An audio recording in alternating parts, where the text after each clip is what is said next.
Notinhalloffame.com tell you who we think should be in the Pro Football Hall of Fame. We are excited, we are thrilled, and it's a little bit different than if you're looking for, if there's going to be some names that are going to come up here that you're thinking, wait a minute, these are not candidates. We'll explain that, and someone later on is going to explain why we're doing things just a little bit differently.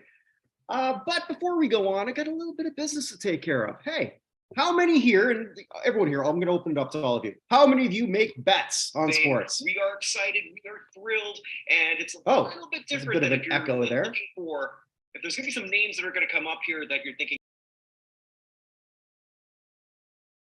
and someone later on is going to explain why we're doing things just a little bit differently. This is like Spaceballs, where they're watching the movie of their own movie. Everyone here, turn the speaker down. God dang it, we're I'm assuming somebody. Well, the dangers of live TV. Echo there. Good. Anyway. Okay.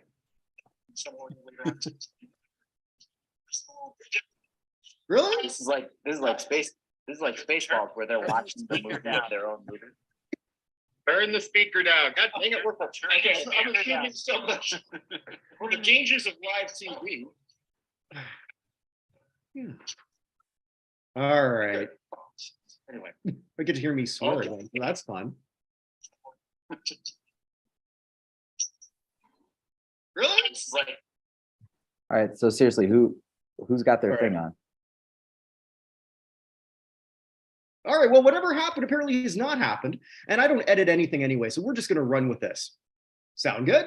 Sounds great. Hey, who here bets? You can talk. Your thumbs up doesn't really help me out here, guys. So I do.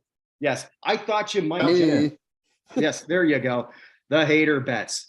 But don't you hate to lose? So I hate to lose. There you go. You hate to lose. I hate to lose. We all hate to lose. So I have got a plan for all of you. BetStamp.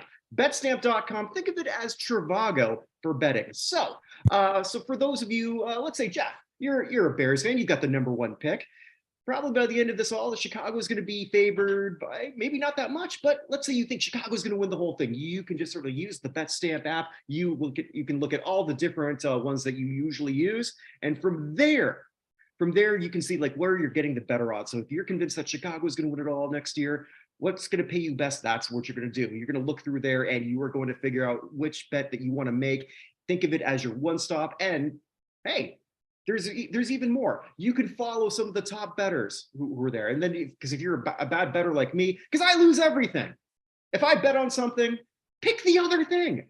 I'm never right. I am always wrong. So that's what BetStamp can help you do. You can look at some experts. You can really like play the field, understand everything you're doing. You can also and you can also get a whole bunch of other wonderful things where you're going to where you'll get some like perks. And I'm going to help you with that. Here's a promo code, guys. Download this all now. Promo code BUCK25. I'm the Buck. I stop here. Well, sometimes I echo again, but it's all good. BUCK25 is your promo code. 25 because that's half my age. I'm 50 and I'm old. So BUCK25, go there, do that. Download BetStamp right now. We'll talk about that a little bit more later. But we've got some more things that we're going to talk about as we move on. So again, ours is a little bit different, but we did something a little bit ahead of time. We had asked everyone to just look at the actual nominees, because again, ours are different, and we had them voted. Everyone vote 15, 14, 13, like their top all the way down, and we did sort of a weighted group. So just for if we just went by our initial votes, then these are the people that we would have voted in: Joe Thomas, DeMarcus Ware, Darrelle Revis, Andre Johnson, Patrick Willis, in that order. Those were the top 5. They're followed by Devin Hester, Torrey Holt, Rondé Barber, Albert Lewis, Zach Thomas, and Reggie Wayne. Final 5, Dwight Freeney, Willie Anderson, Jared Allen, Darren Woodson. Sorry, did I miss Reggie Wayne? No, Reggie Wayne, Dwight Freeney, Willie Anderson, Jared Allen, Darren Woodson. So I'm going to cede the floor over to Jack, and he's going to explain why our 15 that we're discussing are a little bit different, and technically we're really discussing 13. So Jack, I'm going to give that to you. Thanks, Kirk. So what Kirk just read off, for anyone who was watching and was listening, we appreciate y'all rocking with us tonight. What Kirk just read off is the actual 15 finalists, the 15 finalists that the actual committee voted on today, January 17th, depending on when you're watching this. The 49 voters met today via whatever their virtual option is, presumably Zoom, the Kleenex of virtual conferences. But however they did it, they met and they voted on those 15 finalists. We're going to find out what that actual class is at NFL Honors, which I think is February 9th. However, what we are doing is we are voting and presenting on the finalists that our committee has done through our own process, which has paralleled the actual process. So the list that we're looking at is actually 13 players because we have removed Devin Hester and Patrick Willis, who our committee voted in last year. We've already done our move from semifinalists to finalists. There will be some overlap with the actual finalists, but there will be a lot of names that you maybe haven't heard in a while, guys who you probably remember, guys who you're like, whoa, these guys aren't even in the Hall of Fame. How did that happen? So there's going to be a lot of different names that you're not hearing from the actual committee. And we are going to talk through that 13. Everyone's going to present, and we are going to have a vote that goes from 13 down to 10. And then we're going to talk some more and have a vote that goes from 10 down to our class of 5. All right. Thanks so much, Jack. The other thing, too, that when we're all doing our presentations, let's keep in mind this. We are going to keep them at 2.5 minutes. Let's max it out at 3. Ask my wife. I can accomplish a lot in 2.5 minutes. So this should not be a problem for all of you. Zing. It was there. I had to run with it. She best get hers because you're going to get yours. I love it, Kirk. So with all of that, shall we begin? So first up, we're going to have Jeff, who's going to present Randall Cunningham, who is one of our favorites and somebody who we have elected or we have pushed through as a finalist in our group. Take it away, Jeff. Good evening, everyone. And it's appropriate that I get to go first here because Randall Cunningham is truly unique among all of the candidates you're going to hear discussed tonight. He's the only candidate that we're considering that was a 3-time runner-up for the AP Most Valuable Player Award. In 1998, he was selected the NEA MVP, which is effectively the player's MVP, and he was selected by his peers over a 2,000-yard rusher in Terrell Davis. He's one of 3 men that's won the Burt Bell Award 3 times, the other 2 being Johnny Unitas and Peyton Manning. It can be argued as well that Randall Cunningham changed the game in a way that none of the others you're going to hear talked about tonight did, and those impacts are still felt to this day. And when we talk about Randall Cunningham, it's important to understand just how well he measures up to his peers. He has more first and second team All-Pro appearances than either Troy Aikman or Jim Kelly or Warren Moon. His 60% career winning percentage as a starter is actually higher than both Troy Aikman and Warren Moon. He has more seasons in the top 5 total offense than Aikman and Kelly combined. When you think about one of the key things for a quarterback to do, protect the football. He was top 10 7 times in lowest interception percentage, more than Troy Aikman, Jim Kelly, Warren Moon. Only once was he in the top 10 of most interceptions thrown. And when you look at some of the peers that are already in Canton, seasons that they had as many or more interceptions than touchdowns. Brett Favre had 6, Warren Moon and John Elway 5 apiece, Troy Aikman 4, Jim Kelly 3, Randall Cunningham 0. And with all of that, context matters. And Randall Cunningham had to do more with less help than his peers. Troy Aikman and Jim Kelly belong in the Hall of Fame, but they got the benefit of great teams around them and Hall of Fame coaches.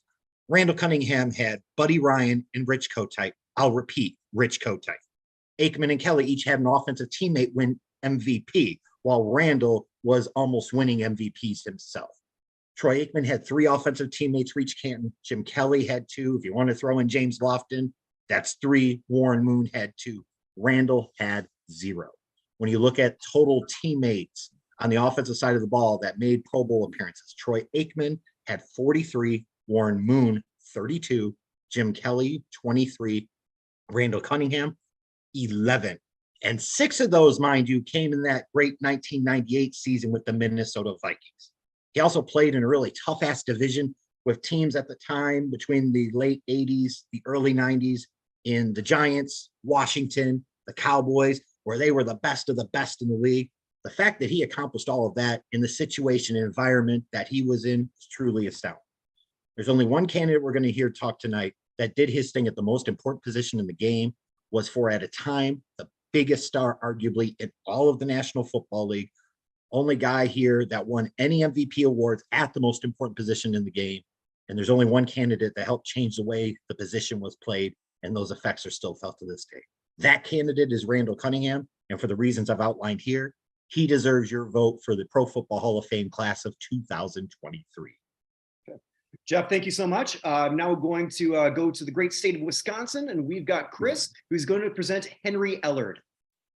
Thanks, Kirk. Yep, tonight I have the honor of presenting Henry Ellard, wide receiver for the Los Angeles Rams, Washington Redskins, and New England Patriots.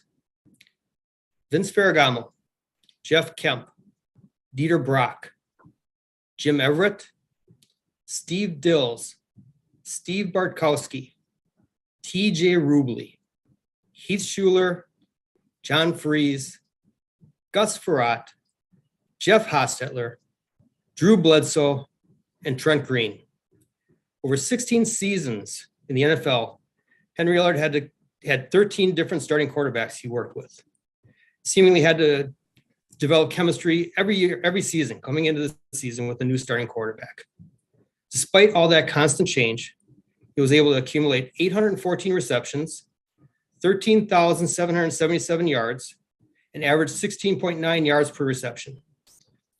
When he retired in 1998, those 814 receptions were sixth all-time, behind only Jerry Rice, Art Monk, Andre Reed, Chris Carter, and Steve Largent. And the 13,777 receiving yards, third all-time, behind Jerry Rice and James Lofton. Common thread with those players he was behind, they're all in the Hall of Fame.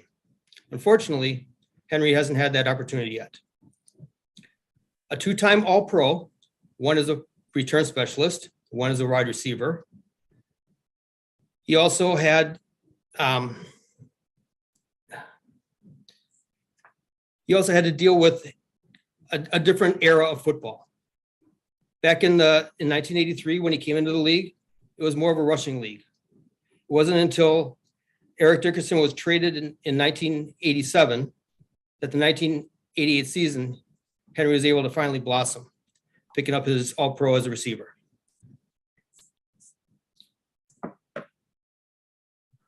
So when you're comparing Henry Ellard here to the rest of these fine candidates as wide receivers, you got to remember that he played at a different time. His 16.9 yards average receptions, that's still, among all the players that were nominated this year for Hall of Fame, the best. Among all the receivers that have over 800 total receptions, that's the best. He played at a time when running was still the lead play in the game.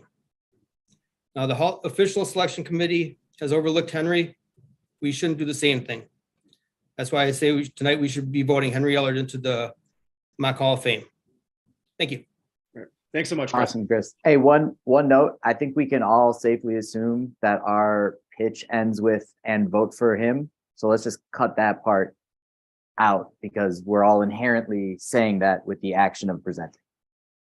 Sure, sounds good. Okay. Also, Good job, Jeff. Good job, Chris. That just wrecked my pitch at the end. I know. I'm sorry. I'm sorry.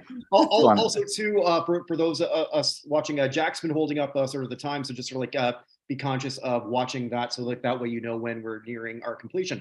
So with that, we're gonna go. It says 30 seconds and time. Mhm. I'll just ignore that. Okay, something. I just love. We spare nothing but the best expense for props. So I mean, it was probably a big pen that Jack wrote that on. To be fair. If anyone's curious, I finally came in. So hello to everyone listening. Well, none of us were curious, Vinny, but we are happy you're here. Wow. Oh man. We have a rapport. We have a rapport. Are you wearing socks, Vinny? Yes, I am wearing everything that I need. I am not don't worry, I made sure to wear everything that was necessary today. Yeah, Vinny was there for the naked guy. That's an inside joke between all of us. Anyway, Mhm. go from Wisconsin, we go to Texas, and we've got Dave, Longhorn Dave, and he's going to present Andre Johnson. Go for it. Thanks, Kirk, and thanks, everyone. I'm going to kind of just walk through the case. I'm going to avoid too many stats. It's hard not to tie ourselves to stats because that is the thing that you can compare against. But I want to focus on the two things, what he was to his team and what he was to the game during his time. Recall, he joined the Texans in 2003. That was their second year, the first year after the disaster of a David Carr draft, and Tony Vasili didn't work out. So he was really the face of the franchise almost from day one, I guess you could say from day two. To dabble in the stats a little bit, they hold their own 14,000 plus career yards, 1,000 receptions. Both are 11th all time. If you look up the list ahead of them, they're all either in or going to be in pretty shortly. So the stats are going to hold water. Now I want to talk about the it factor again. The best player on the team and the best player at your position. So let's start with the team. Again, drafted in 2003, they didn't make the playoffs until 2011. That was 8 long years during his prime in which he was playing on very middling teams. If anything, they were almost banned in that 7 to 9, 8 to 8 range, but they could never get that good enough quarterback to join him, but good enough to entertain. So when there was an introduction to Monday Night Football as an example, and they're doing the highlights and the montages, and Hank Williams Jr. saying, what player were they showing for the Texans? Andre Johnson, making spectacular catches, toe taps in bounds, all that, the hype music, all that. He was the guy. It was nobody else that was there for him. Now, talk about the best in the league. You're talking about 2 first-time All Pros, which is going to be a theme throughout this. But anytime there was a conversation among who's the best wide receivers in this game at the time, for about a 10-year span, it stopped. He was in the top 3 or 4 again. Without those Hall of Fame quarterbacks, never had a Hall of Fame quarterback throw to him. His other complimentary receivers were people like Kevin Walter and Owen Daniels. So it's not like a Reggie Wayne and Marvin Harrison type comparison, or Isaac Bruce and Torrey Holt comparison. When you talk about guys, Hall of Fame, led the team, one of the best in the league, extended period of time, led the league in receptions twice, yards twice. It has to be Andre Johnson. He's your wide receiver 1 for this induction. Thank you. All right, thanks so much. We're now going to go to Thomas Hall, who's going to present Tom Nalen. And I think there's going to be a lot of people, if you haven't started following us, you are in for a treat, because he has convinced a lot of us that he's the biggest reason why Tom Nalen got here. Tom, I can't wait. Do what you do. Okay, thank you. So rather than giving you a long list of all Tom Nalen's accolades, I'm going to illustrate 2 criteria that should be the major factor for why a player should be voted into the Hall of Fame. First, was his career remarkable? The greatest example is Joe Namath. His career stats are not incredible, even for the time period. He's lost more games than he won, and he wasn't a multiple Super Bowl winner. But he's in Canton because he guaranteed victory in Super Bowl III, and he backed up his boast. And in doing so, he gave the legitimacy to the AFL, and that was remarkable. Tom Nalen also had a remarkable career. He was the first of only 2 starting centers to pave the way for 10 1,000-yard rushers and 1 2,000-yard rusher. The other one to do it is in the Hall of Fame. Only 2 in the history of the NFL did it, and Nalen was first, and he did it without a Hall of Fame caliber running back behind him for most of his career.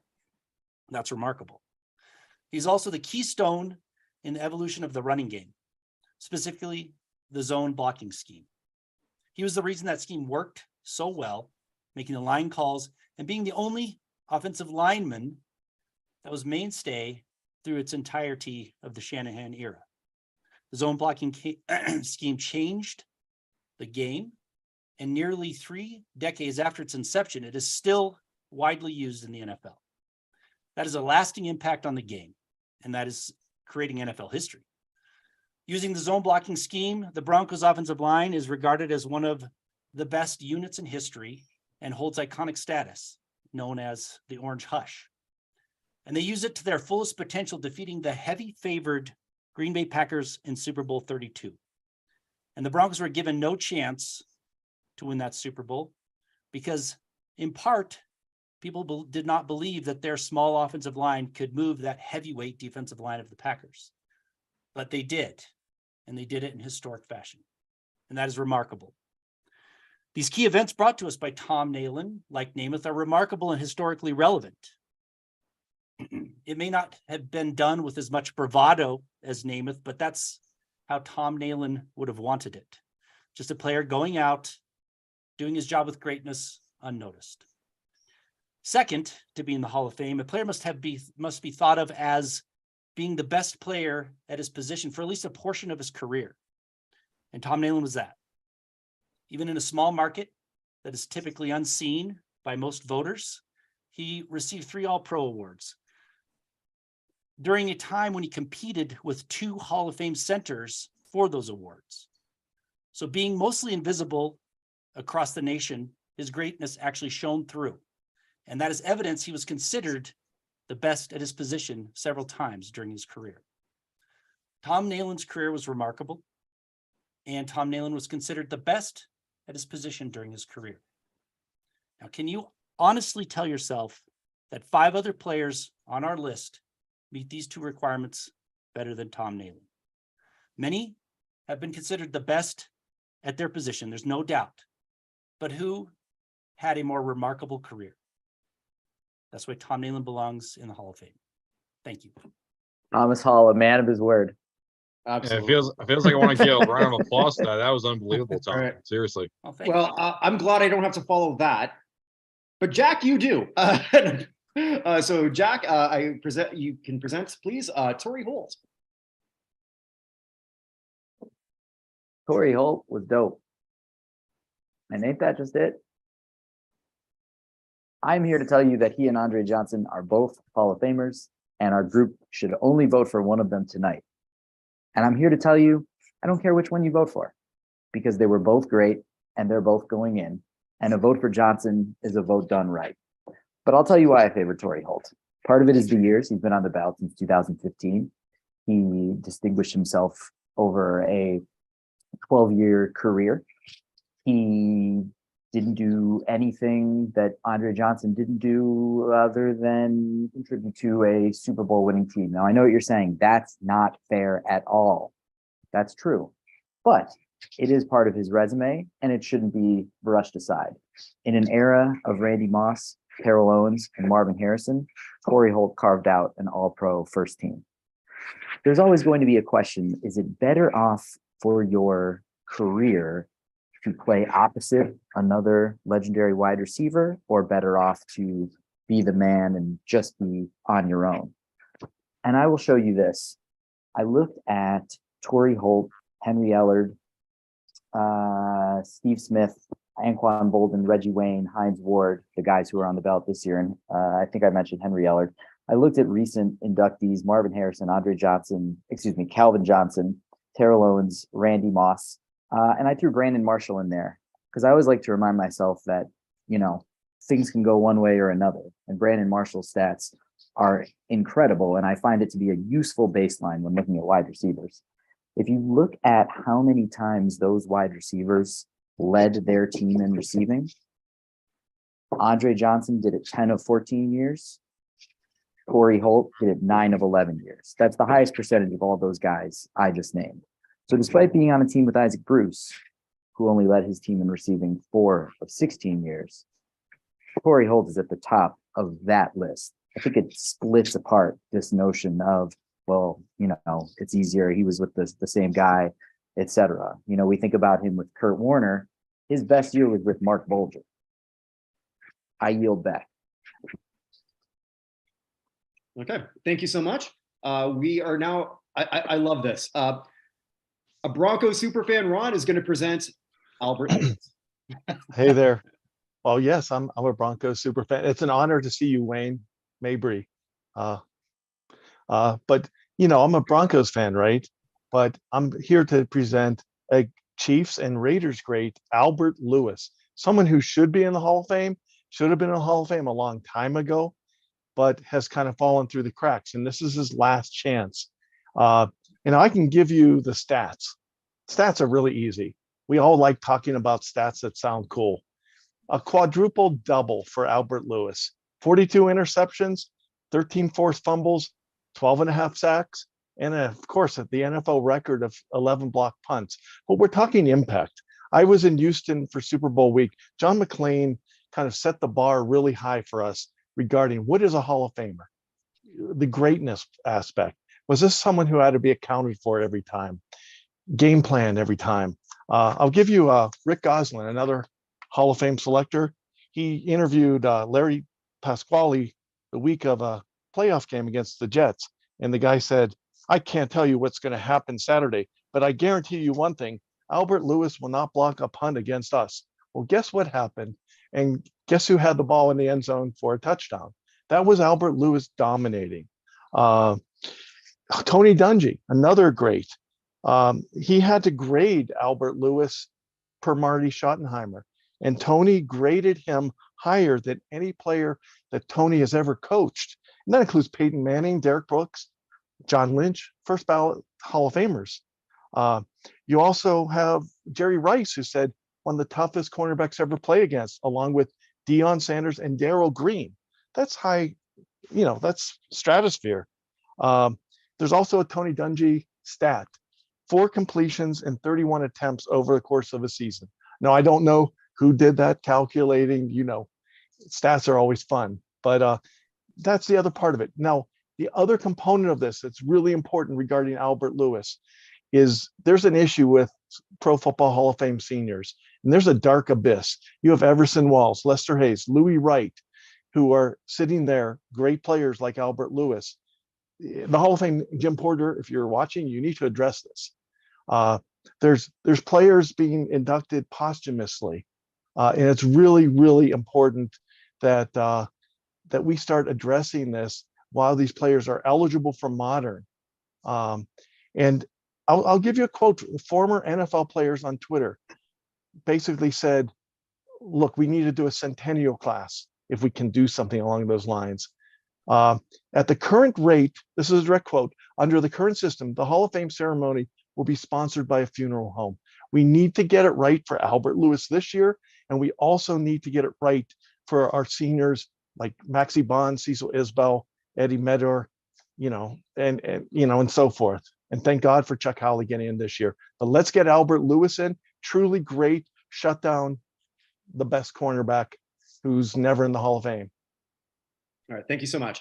We are now going to go to the hater who's going to tell us why Leslie O'Neal should be here. Go ahead. All right. Well, Leslie O'Neal, the cornerstone, the catalyst of the San Chargers until 1995. Upon which he became the Chargers' all-time leading sack leader, and when he retired, he was 10th all-time in sacks, tied with LT. He was the unquestionable leader of the San Diego Chargers, and also a team that lost more than they won. That never stopped Leslie, though. He was a lunch-pail mentality kind of guy. Even with a knee injury, he came back even better, compiling 12 sacks seasons in a row. 2 12 sack seasons in a row. And in the league where pass rushing 6 points it paid, Leslie O'Neal went down as one of the best run stoppers at his position. So why should Leslie O'Neal be in the Hall of Fame? Is it his 132 sacks and a half sacks, his in-time all-pros, his being a Pro Bowler 6 times, or was it his starting determination that really exemplifies what a Hall of Famer really is? Leslie was more than a unit sack artist who rode around on a horse, proclaiming that he's some type of hunter.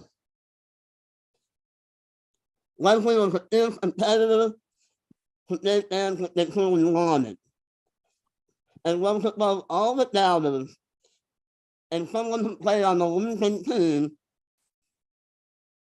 and just kept going. One of his teammates, Gary Plummer, said of him, he's one of the best players he ever played with. But I'm going to ask this. Why did it take so long? Look back at the Hall of Famers who gotten in. Richard Dick, Ricky Jackson, Derek Thomas, Lawrence Taylor. Why isn't one from Young England? But don't stop here. Thanks so much. Up next is me. I've got Darrell Revis. Darrell Revis, I think there's not one person watching and listening here, in our group for that matter, who doesn't feel that Darrell Revis is a Hall of Famer. I think we all agree that he is. The question that we're now sort of asking ourselves is he a first ballot Hall of Famer? And I'm going to tell you why I think that he should be. A Hall of Famer to me, or one of the criteria that I really look for, is, are you the best at your position, and were you so at an extended period of time? Revis was. And in 2009, he was robbed, I think, of the Defensive Player of the Year. And I just want to talk about that particular year. He lost it to Charles Woodson, a fellow cornerback. But here's what Revis did that year. 2009, no wide receiver one who he was covering got 50 yards. Here's who that included. Andre Johnson, who we talked about earlier, Randy Moss, Steve Smith, Terrell Owens, Reggie Wayne, and Chad Johnson, who had zero yards against him. That year, Revis took that team to the AFC Championship. And I say he did it, because let's look at, obviously, like no one's supposed to like chat when we're doing a presentation, but think here. Who was his best teammate? Nick Mangold, maybe. But on defense, we talked about other teammates and who you have around you. There was nobody in front of Revis in the entire time he was a Jet that went to the Pro Bowl. No one even close. When you were going up against Revis and the Jets in 2009, 2010, 2011, in his glory period, which did extend, but in that period, again, where he took the Jets to AFC back-to-back title, or back-to-back games. You're an offensive coordinator. You're thinking of Revis first, second, third. That's who you're going up against. Yes, he did eventually win a title, but he didn't chase that title like a lot of people would say with the Patriots in this one lone year in New England. When he was in New England, he was still a first-team All-Pro. That was his fourth first-team All-Pro. Darrell Revis was the best for a long period of time. Could have gone to consecutive first-team All-Pros had he not been injured for a good chunk of that, and he didn't have anybody around him. Nobody. He really didn't. And this is not to denigrate some of the other players who were there, but Nick Mangold is somebody who we haven't talked about. The Pro Football Hall of Fame isn't, and all of us, I think we have mad respect for him. But if that's your best teammate in your glory years, that just shows how good you were.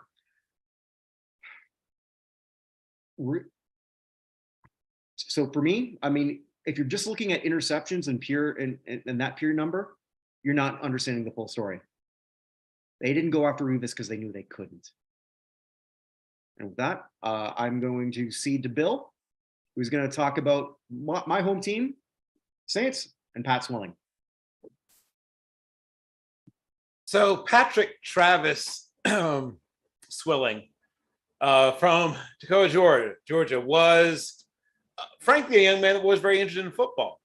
He was a basketball and baseball player. And one day he's with his family and they're watching television and the Cowboys are on. And Too Tall Jones is a very good game. And his grandfather in particular is just going on and on about Too Tall Jones. And he starts watching. It's like, all he's doing is, coming around the corner and hitting the quarterback. I can do that. And so the next year he plays football. Turns out he can do that. Within 2 years of playing organized football, he's a starter on his high school team. A year after that, he starts getting recruited. A year after that, he's, one of the best players in the state. He makes all state. He has every school in the Deep South practically after him. Alabama, Georgia, Georgia Tech, a bunch of other schools. Georgia Tech had not been good they had won 2 games the year before Swilling gets there, but Bill Curry comes in. And of course, Bill Curry a terrific football player himself, obviously a guy who had made the Super Bowl both with a Lombardi Packer team and also with the Colts. Says to him, "You can be an NFL player." And he thinks, "What?" But turns out, obviously, that he's right. He gets there, and once again, like I said, they won 2 games. They win 6 games immediately upon him getting. It's not just because of Pat Swilling. They had other good players on that team, including Ken Wisenhunt, who later went on to be a coordinator and coach in the NFL, who played tight end for this team. But the heart of that team was what they called the Black Watch defense for Coach Lindsey. And the heart of the Black Watch defense at Georgia Tech in those days was Pat Swilling. Pat Swilling ends up setting school records in virtually everything you can at the position that he played. He ends up having 28 career sacks while he's in. No, sorry. Yeah, that's right. 28 career sacks, including a 7-sack game against Eric Kramer, which was not just an ACC record. In fact, still is the ACC record, but was at that time the NCAA record for sacks in a game. So Swilling puts himself on the map with NFL scouts with that game against Eric Kramer. And the only reason he wasn't a first rounder is people wondered if he could do anything besides sack quarterbacks. Of course, he later proves that he can. He proves he can drop into coverage. In fact, he had one three interception season during his NFL career. But jumping ahead. So he gets drafted 60th pick, 2nd round, and things sort of fall into place. Once again, he goes to a place where they had not won in quite some time, and the team immediately begins to get better. He doesn't play a lot as a rookie, but still, even in limited playing time, gets 4 sacks as a rookie. And only 2 other times in his career would he not have at least 4 sacks. In fact, he was a guy that only his rookie year, his last year where he's a part-time player, and an injury marred 1994, did he not have at least 6 sacks. He was extremely consistent. He had 6 double-digit sack seasons. And, of course, one year was the AP Defensive Player of the Year. In a year where he had 17 sacks, 60 tackles, and of those 60 tackles, 38 of them were solo tackles, and had a pick 6. He gets there, and of course, they already have Ricky Jackson. In his second season, the USFL folds, and that's how they get both Sam Mills and Vaughn Johnson, and they become the quote-unquote Dome Patrol. And they get a then young linebacker coach named Vic Fangio, who decides to run a very aggressive version of the 3-4. And they have a great run in terms of, at least on defense. Now, the problem is they don't have such a great run on offense, but they have a great run on defense. And that's why he doesn't have a Super Bowl ring, right? Because they had top 10 defenses all but 1 year that he was there, and were top 5 3 of the seasons that he's there. Oh, yes. Okay. So he ends up over a salary dispute being moved to Detroit, and then finally finishes his career, as lots of players did, with the Raiders.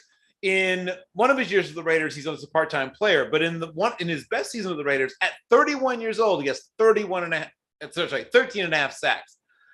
There's not too many people in the 13 or more above 30 class. There's not I think it's 7 players have had that many sacks or more after the age of 30. He was an incredibly consistent player. He's very much like Andre Tippett, if you compare them side by side, but I'd say maybe slightly better. Tippett is in the Hall of Fame, and for some reason, Patrick Swilling is not. He should be. All right. Thank you so much. So with that, we're going to go to Vinny Lospinuso. Just going to plug him really quick here first.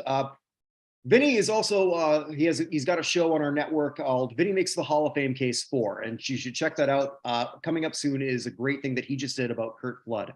But we're not here to talk about Curt Flood. I just want to sort of like promote all the great work that Vinny has done for the site. Also just to put this out here too, Vinny helped arrange an interview that I got to do with Sean Foreman of Sports Reference. And that would not have happened without Vinny. So now that I've sort of like built him up on this great pedestal. Vinny, you're going to tell us why Joe Thomas should be in this class. Go ahead. All right. Now, I want you to think of think of the worst possible imagery in your head, and think about that going on for a whole decade. It may be completely disgusting, but there's one little part of that debauchery that is better than anything you've ever seen before. And that is Joe Thomas. Joe Thomas was taken out of Wisconsin, and when he was selected on draft day with a 3rd overall pick, he was on a fishing trip with his dad, his father-in-law, and former Wisconsin Badger Joe Panos. He only found out after getting the phone call. And so after he got his contract, he made an impact immediately. He was one of the best performers for that entire season. In fact, in the month of November, as a rookie, he was named rookie of the month as an offensive lineman. As an offensive lineman, he won rookie of the month in the month of November, and was second in voting for rookie of the year, only behind Adrian Peterson, who of course will be a first ballot Hall of Famer when his time is eligible. But think about that. An offensive tackle finishing second for rookie of the year. How often do you ever see that? And of course, he would become a Pro Bowler after Jason Peters, who I think will also be a Hall of Famer when all said and done in his rookie year. But that just sounds okay, Vin. Okay, Vin, that you're mentioning an amazing, exceptional rookie. So how was he throughout? Well, guys, he would continue on this dominance, being known for his athleticism, for his decisiveness, for his keen instinct, and of course, his durability. His entire 11-year career, he had 10,363 snaps, which was the most amount of consecutive snaps by any player in NFL history ever since the NFL began recording snap counts in the 1999 season, which was when the Browns came back in the league. And when I talk about the Browns, as Jeff, of course, knows, who you actually refer to as the skid marks of the NFL, because growing up outside of the Detroit Lions early on, when I thought of a team that was awful, it was the Cleveland Browns. And that was indicative of their record. For the entire reign of Joe Thomas's tenure in the NFL, the team won 48 games and lost 128 of them, only having one winning season and never making the playoffs at all. In the final 3 years of his career, the team went 4-44 with 3-13 in 2015, 1-15 in 2016, and a measly 0-16 in his final season in the NFL. And throughout his entire tenure with the Browns, the team would be known for its ineptitude at selecting a franchise quarterback. So coming into the league, he would have the guys like Derek Anderson and Brady Quinn, but then he would continue on with people like Colt McCoy and Jake Delhomme, Seneca Wallace, Brendan Whedon, Jason Campbell, Brian Hoyer, Johnny Manziel, Connor Shaw, Josh McCown, Cody Kessler, Robert Griffin III, Deshaun Kaiser, Kevin Hogan, Austin Davis, so many. And even Thad Lewis started a game for the Browns. And it doesn't matter if it was Thad Lewis or if it was Johnny Manziel. It doesn't matter whatever draft bus was taken from it. No matter the situation of how the Browns were going to be, and even though you knew they were going to lose, you always knew that Joseph Hayden Thomas, a man with 10 consecutive Pro Bowls, most of anyone in the history of the NFL to start a career, a man with 8 All-Pros, 6 of them first team, and a man who was the heart and soul of the Cleveland Browns franchise since they came back in the league of 1999. A guy who I believe only Otto Graham and the legendary Jim Brown were the only 2 players better. There is no better player I've ever seen live on film ever to watch a football game than Joe Thomas. There is no better player that is eligible right here on this list than Joe Thomas. Great. Thanks so He's much. the first ballot Hall of Famer. Oh, sorry. Yeah. Thanks, Vin. So from one Thomas to another Thomas, and then from one co-host to another co-host. I'm going to bring on Evan Nolan. Evan is not just my co-host on the weekly Hall of Fame show. He co-owns Notinhalloffame.com with me, along with something that is near and dear to our hearts. So we're just going to promote that really quick right now. The United States Athletic Hall of Fame. That is something that we're going to have our first class next year. It belongs to us. You can vote right now, all of you, www.notinhalloffame.com/USA. And since nobody came up with the United States Athletic Hall of Fame, we did. So with that, say hi, Evan. Hi, how you guys doing? Sorry, I was a little bit late. I had 2 hours of karate before this, so I'm a little bit tired. But anyway, Vinny just said that there is no better player he's seen in his career. Well, he also brought us to the Pro Football Reference folks, or to the site. According to Pro Football Reference, there is one better player on this ballot than Joe Thomas, and that is Zach Thomas. Zach Thomas, as a matter of fact, has been the best player on the ballot according to their rankings this year and last year. 3 years ago, when we started this whole thing, he was fourth. The three guys in front of him, hold on one second, were Peyton Manning, Charles Woodson, and Alan Faneca, who we can all agree is one of the longest waits that none of us understand in the history of this process. So according to Pro Football Reference, there's no better player on this. And according to them, he's also the 7th best inside linebacker of all time. Now, one of those is Luke Kuechly, who's ahead of him in 6, who has not played yet, who's not eligible yet. But the other ones in front of him, one second, if my computer will actually move over to it. The other players in front of him at that position are Ray Lewis, Mike Singletary, Jack Lambert, and Dick Butkus. I'm sorry, he's actually 6.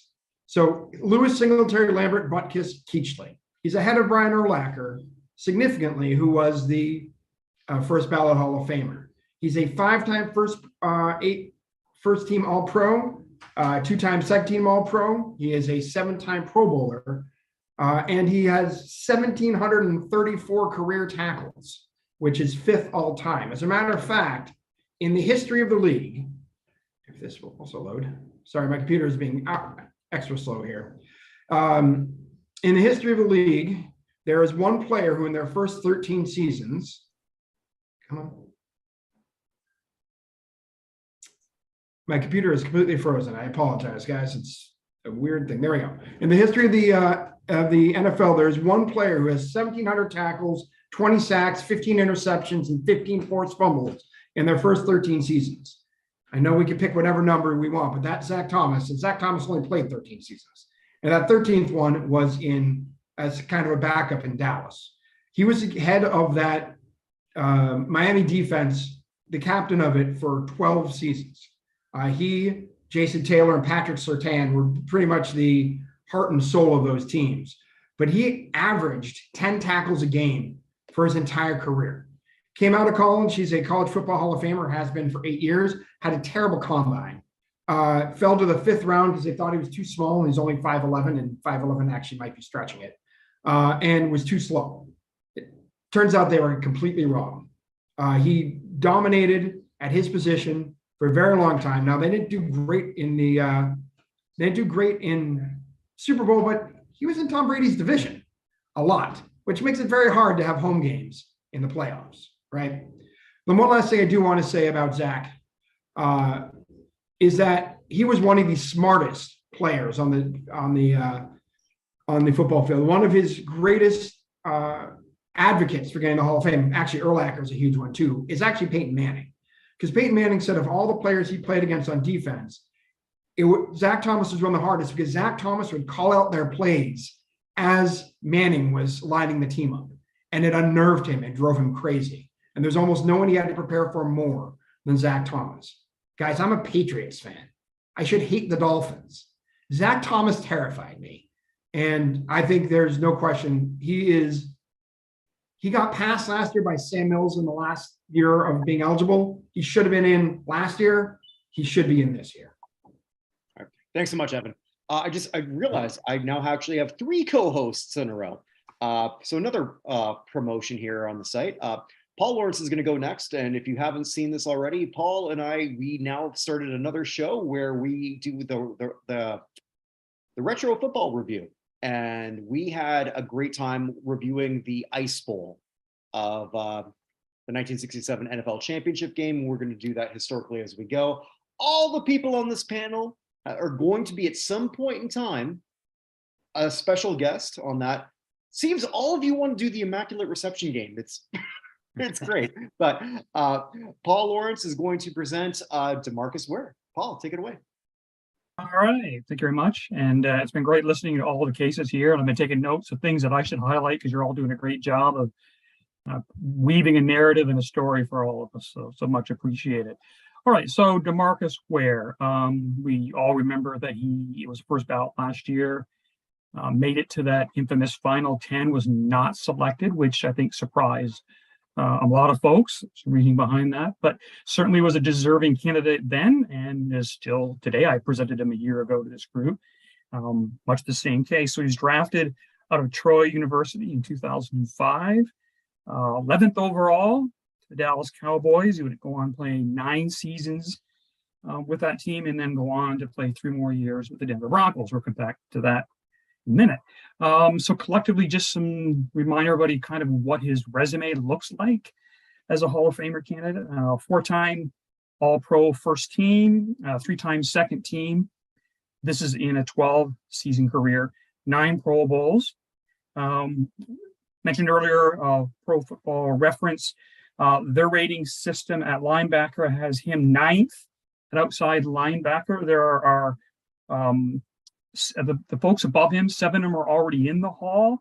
2 of them, including his teammate in Denver, Von Miller, are prospective Hall of Famers that we will talk about in future years. He's also second team All-Decade in the 2000s. In terms of his, he sits 9th currently on official sack lists of 138.5. There, of the 8 guys ahead of him, 6 are in the Hall of Fame, and 2, including Julius Peppers, we'll be talking about in years very, very soon. Of that number, it's worth noting, so he had 8 10-sack seasons in his career. It's pretty impressive, pretty consistent across the board. He led the league in sacks twice, including a 20-sack season that he finished second in voting for Defensive Player of the Year. Hey guys, he had another season with 19.5 sacks that he did not lead the league. We also had the playoff stats. He was in the playoffs with both Denver and the Cowboys, 8 playoff games, 7.5 sacks, including 2 sacks in the Super Bowl with Denver. 33 forced fumbles, 8 recovered, 3 defensive touchdowns. This guy, at least with the Cowboys, was the best player on that defense, a defense over his career that ebbed and flowed in terms of quality, but he was the guy that had to be dealt with, and is the only fact player from that era of the Cowboys who has multiple All-Pro and Pro Bowls. So I present his case to this group for full consideration for election to the Hall. Thank you. Thanks so much, Paul. And closing it off is someone who is already in the Hall of Fame, Wayne the Violator Mabry, and you're going to present to us Richmond Webb. Thanks, Kurt, and gentlemen on the panel. Listen, we know football is a brutal game, so I'm going to start off with my Iron Man as I present this young man from Texas, Richmond Jewel Webb. You know, born back in Dallas, Texas, played football at Roosevelt High School, and went on to play college at Texas A&M, where they won the Southwest Conference twice during his collegiate season. Now, he goes on to be drafted number 9 in the first round of the 1990 draft. Think about that, offensive lineman. So well sought after lineman. He went on to play 9 years with the Dolphins. And if anybody would give his vote for Richmond Webb, it would be Dan Marino. With him and Keith Sims on that left side, they protected Dan on the blind side. Now I'm going to go through some of his awards. 1990, All-Decade Team. 2-time First Team All-Pro, 1992 through 94. 2-time Second Team All-Pro, 93 through 95. 7-time All-Pro, 1990 through 1996. Now, this guy was, when he made that all 90s team, he was compared to the likes of Gary Zimmerman, William Roth, who all of us know, and also the great Tony Bazzelli. Now, he played in 167 of 184 games. Think about that's longevity and availability. He also had 4 fumble recoveries in his career. So very alert, very athletic at 6'6", 325. This guy, I'm telling you, I've had the pleasure of watching him play when the Dolphins came to Oakland, and I compared him to Lincoln Kennedy, which was on our squad at the time. This guy, like I say, during his career in college, he won 2 Southwest conferences. He was inducted into the Texas A&M Hall of Fame in 2007. Now, he played 2 years with Cincinnati also before retiring in 2005. And that was due to injuries. That was back in the days when he was facing the likes of Bruce Smith, and all those kind of all-pro defensive ends. So he held his own because Marino rarely got sacked from his side or from his guy. But like I say, when the running game came, him and Keith Sim, I remember them as just being road graders. So in closing, since I got the warning, this is my guy. Even though I'm a Raiders fan, I watch this guy as a gladiator, and I support him going in to the Not Hall of Fame. All right. Thank you so much. This was all awesome. Thank you all.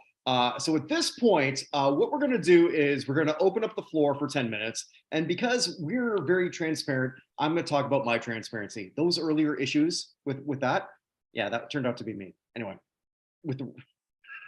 I thought so. You were the only one that had the little yellow thing around. Well, why didn't you tell me that in the chat?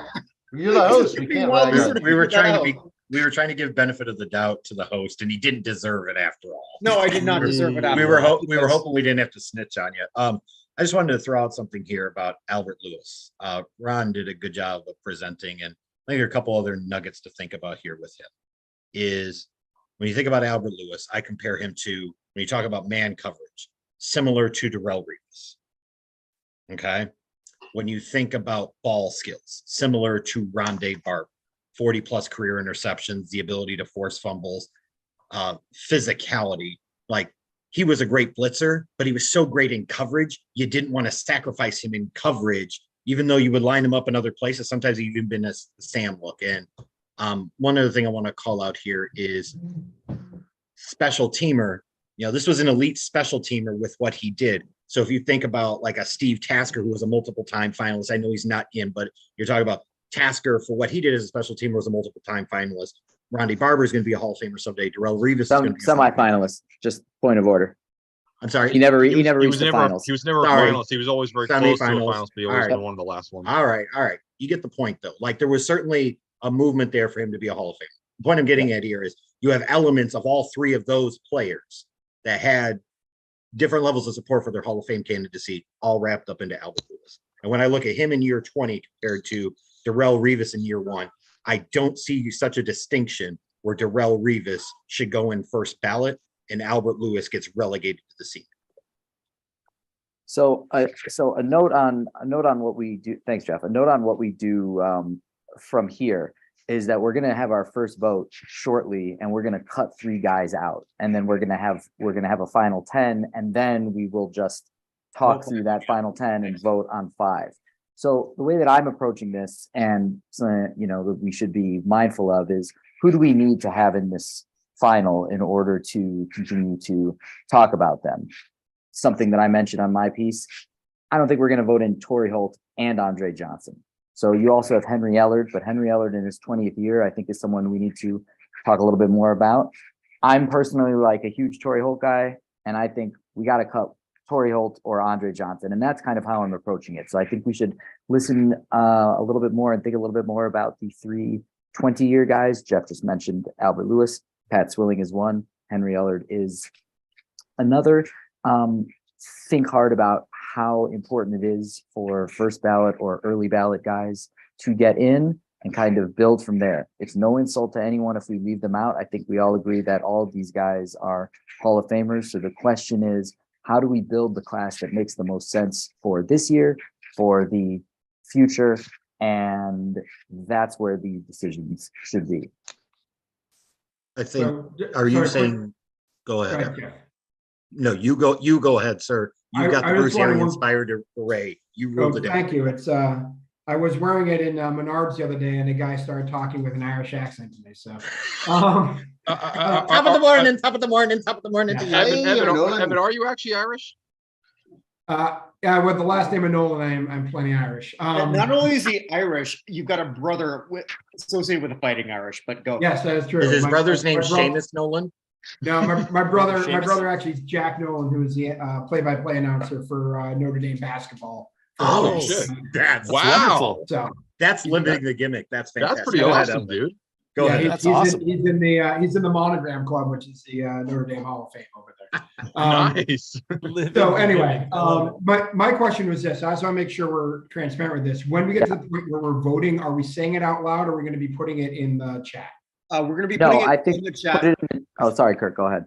Well, I was just going to say, we're going to be putting it in the chat and just send that to, I guess at this point, Is one it of me you. again? Yeah, it's always you.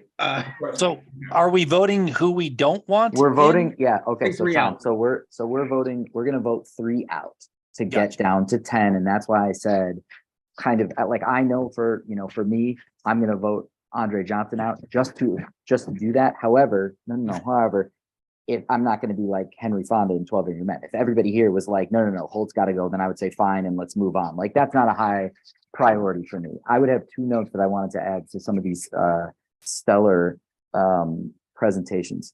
One is that Vinny made the point, he mentioned Joe Thomas finishing second in the offensive rookie of the year vote to Adrian Only Peterson. behind Adrian Peterson. Yeah. And As an he- offensive tackle, when did you ever hear that? And I noted, and he noted, quote, how often do you see an offensive tackle finish second in offensive rookie of the year? Well, not very often, but Richmond Webb finished 4th. Well, it's not as good as second. That's true. That's not as good as second, but that's why Joe Thomas is probably going to be a first ballot Hall of Famer. But the difference between Joe Thomas and Richmond Webb is not first ballot Hall of Famer to senior pool. No. The Even though difference I do. between them is much closer. So that would be point number 1. Point number 2 with Randall Cunningham. I always think a lot about how to accurately describe something. It comes from probably my legal background. I'm not an attorney, but I was a legal reporter, and you can, really screw some things up if you don't, precisely describe a scenario. You know that. And Randall Cunningham is a 2-time MVP and had 3 MVP seasons. And I mentioned that because I had to figure out, like, what is the accurate way to talk about this? And when you look at Randall Cunningham, he had 2 seasons where he was finishing among the highest ever second place finishers in the AP MVP vote. It wasn't like, 49 votes for Cam Newton, 1 vote for whoever it was, Tom Brady. It was Brady. It was high percentages, 20, 30% of the vote finishing second place in a season where he was also receiving, in one case, the NEA MVP, which is voted by players, in another case, the PFWA, Pro Football Writers Association MVP. And in both of those seasons, he won a Burt Bell.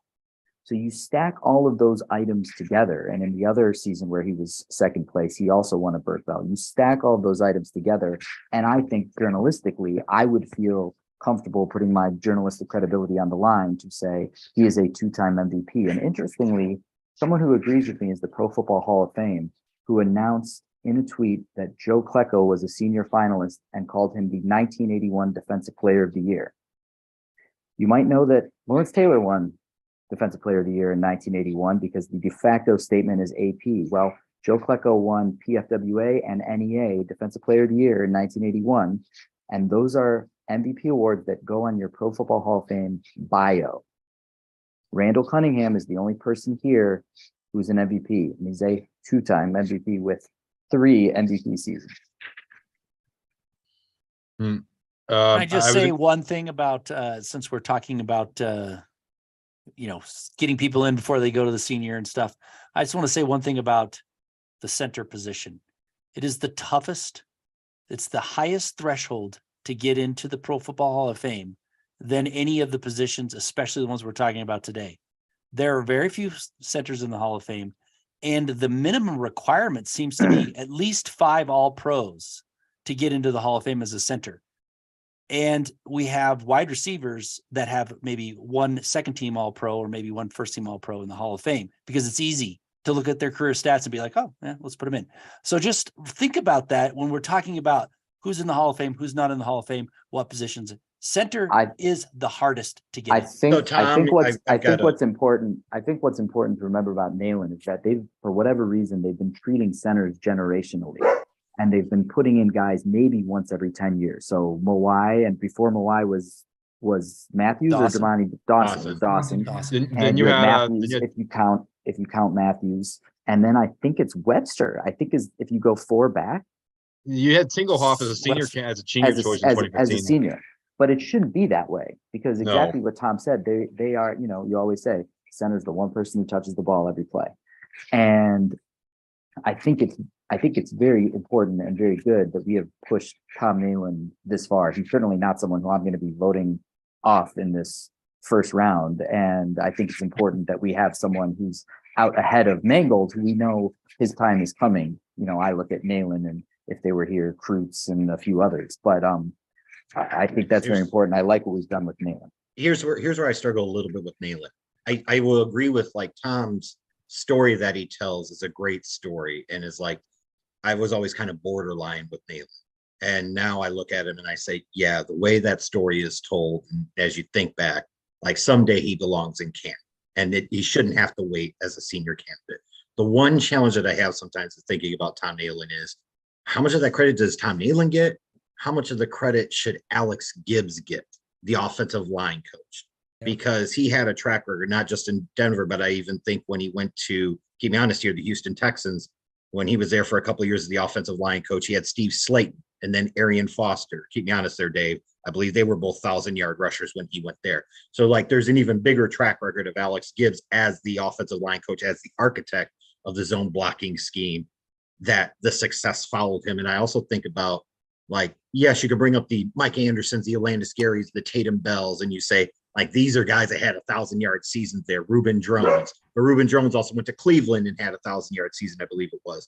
But he didn't just have mediocre backs to block for. You had a Hall of Famer in Terrell Davis and a really damn good back in Clinton Portis, who went to Washington and also enjoyed a number of really successful seasons. So it's the struggle I have with Nalen a little bit is, I agree, center is underrepresented, similar to I feel like tight end is. And I feel like Nalen is one of those next guys up. It's just, I struggle to place him in terms of the 13 that we're talking about here. Well, let me just say one thing, because we're talking about running backs and we're talking about the running game of Alex Gibbs. I've went back and looked at Tom Nalen's 1998 season, which I think he got shafted for the All-Pro award that season. And there's 2 games that I can't find. So I can't 100% with certainty tell you this is right. He gave up 1 sack. I looked at all the film so far of all the games except 2. He gave up 1 sack. So that's not Alex Gibbs.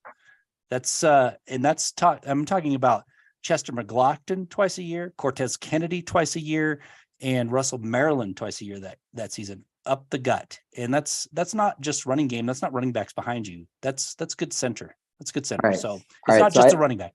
I think we have the ins and outs on Nalen. I want to raise this question. I'm not trying necessarily to pit people against each other. It is just how I see it. So here's my question. Pat Swilling, 20th year, Leslie O'Neal, 19th year. How do people weigh these two? How do people feel about these two? I would like to hear from whoever. Pat Swilling is a guy, he was part of the Dome Patrol, but I would argue he was the 3rd best linebacker there behind Ricky Jackson and Sam Mills. Pat Swilling had some great years. I think his Defensive Player of the Year season in the early 90s was fantastic. But then I remember he went to Detroit for a couple of years in the 90s, and he was not so good. And I think about, do you hold not being good in Detroit against anybody? Well, in the 90s, it wasn't. Well, hold on. In the 90s, it wasn't exactly like they were all terrible. I mean, they did have Barry Sanders and Herman Moore. They made the playoffs a few times. They won the division a few times. Detroit. Hold on. He made the So- Pro Bowl in Detroit. Are we saying that's? I mean, it isn't nothing. No, I'm just thinking Let's like also welcome Will here because Will, thanks for joining. Will. Hey, Will, how you doing? Hey, sorry for the late entry, guys. Will, I'm just Will, trying to Pat, think of. Pat Swi- hold on. Will, Pat Swilling versus Leslie O'Neal. Well, Leslie O'Neal to me is more of a story. Like, in other words, that if you follow that line, hard to tell the story of the NFL without him. I think he was a more. I feel he was a more feared player, I guess. But Pat Swilling made plays and was a solid player, but not necessarily like the guy. Whereas I felt like Leslie O'Neal was really the center for a little while there. Till Before Seau and before Chris Sims. yeah, I mean they both played on teams where they had really good teammates. That's I think when you play on a defense where you have to have guys near you who are good players to. I'm just also going to like put out here. This is our 2-minute warning before we go to our votes. I think the other thing about Leslie O'Neal is he had more 10+ sack seasons than Pat Swilling. And I would also view O'Neal as a better like all-around player and specific to like playing run defense. Right. Like We Pat discussed Swilling this was last time. Yeah, the run defense was a big part of why I would say he was a better player. I tend to favor players who are not just really good at one thing. Those are fine. Sometimes you can be really good at that one thing you do, but I like players who are all around. And I say one more thing here. Please. Let's not forget that back in 1986, when we had 1988, sorry, when we had that knee injury, that was a career-ending injury for some players. So to come back and to have the career that he had is remarkable. Yeah, absolutely. I mean that is a big reason why I always think of O'Neal, and not only when I look at Pat Swilling, I look at Pat Swilling in comparison to Albert Lewis and Henry Ellard. Henry Ellard was our biggest vote getter besides Joe Thomas. Albert Lewis was really just behind that. From my understanding, Pat Swilling just barely made it in. And not saying that I don't think Pat Swilling's a Hall of Famer. I mean, I want a lot of people in the Hall of Fame yet. No, Todd. But still, I still think Pat Swilling is deserving of the Hall of Fame. That being said, when compared to Leslie O'Neal, I think Leslie O'Neal was more important to the Chargers than Swilling was for the Saints. Not saying that he wasn't important to the Saints, but I would say that O'Neal's impact was more felt on the Chargers comparatively because the Dome Patrol had more stars, whereas Chargers you had Seau, and who was the second guy? It was usually O'Neal. I want to also bring up something in our group chat here from Pierce. Richmond Webb was Rookie of the Year from Sporting News, which, although not recognized by the NFL, it's still a pretty big deal for an offensive lineman. So I just thought that was sort of like something too important. I didn't know that. The whole group. Okay. Are we getting ready to vote? Yeah, we're getting ready. Okay, so let's all do that. We're all going to send everything individually to Evan because the king of the Excel. Yeah, and I have everyone's name written down. And since we're only doing 3, I will write them and do it in front of everybody. You can see me tally as I put them through. Can I see the list of names? So we should send a direct chat message to Evan, right? Yes. Yeah. Okay. Yeah. So everyone send something directly to Evan. As we're doing that, I'm going to talk about all the things. Will, I'll type the names right now. Thank you. That's what I just want to make sure I had. Okay. All right. So make it easy for Evan as well, so that way he can see it. Cool. All right. So as that's all going there directly to Evan, I'm just going to talk about all the great things here in the Bucknerverse. The Bucknerverse, huh? Yeah. Oh, look at that. Look at that. Well, that's what happens when you're named after a effing Star Trek character. Unlike Cousins, we know that he'll always deliver on Sundays. Oh, Kirk Cousins. I'm thinking what the Cousins what am I effing my cousins? What the hell are we doing here? No, you're from Canada, not Alabama. All right. So everybody see the list here? And what you're sending Evan is 3 names to remove. Yes. 3 names to remove. Okay. Yeah.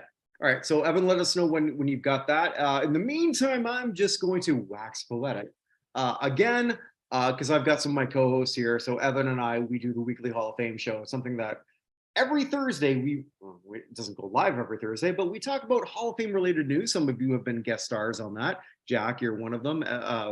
Benny, you've done that. Ron, you've done that. And at some point, whenever Evan can't do something because he's doing karate. or getting older. Or getting older. Well, I'm one of the old mans on this panel, but yes, we do that. So like that's one of the great things.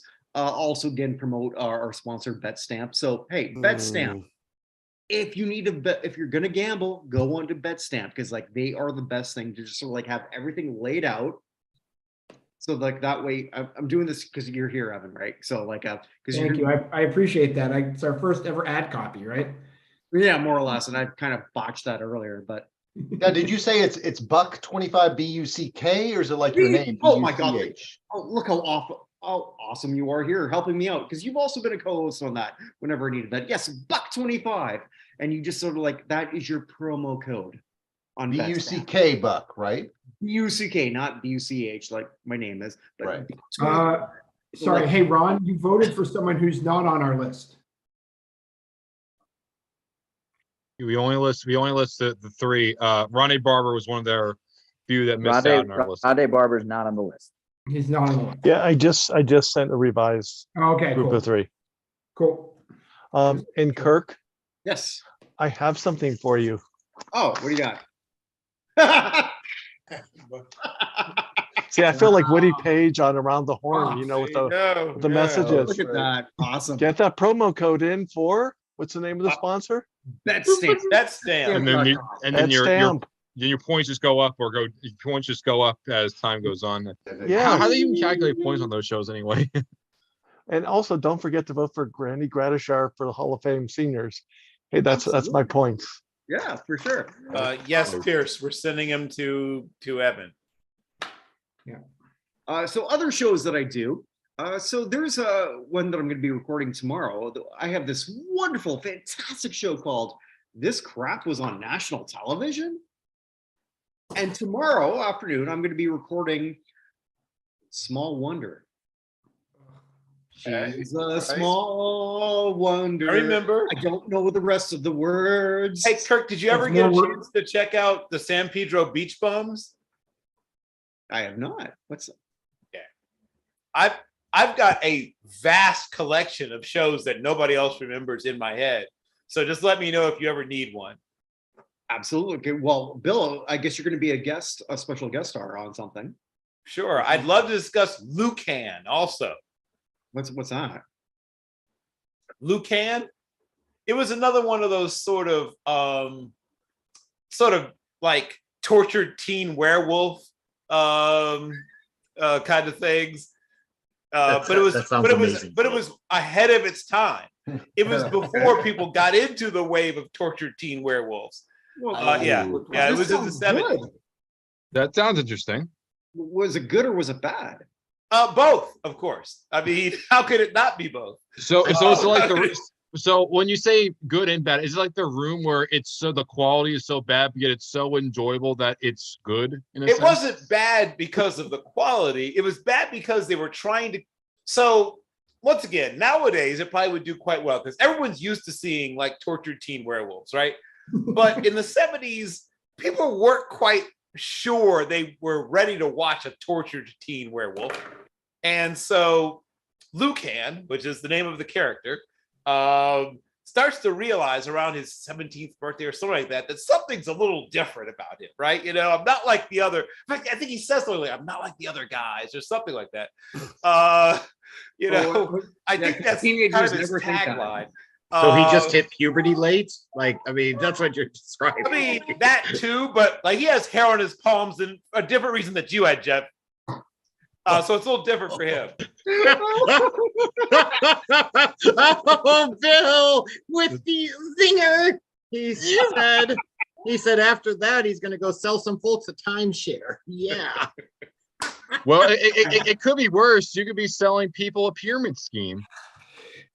Well, you almost fell for one. Multi-level marketing. You know what Vinny should review with you, Kirk? Herman's Head. Herman's Head wasn't terrible, though.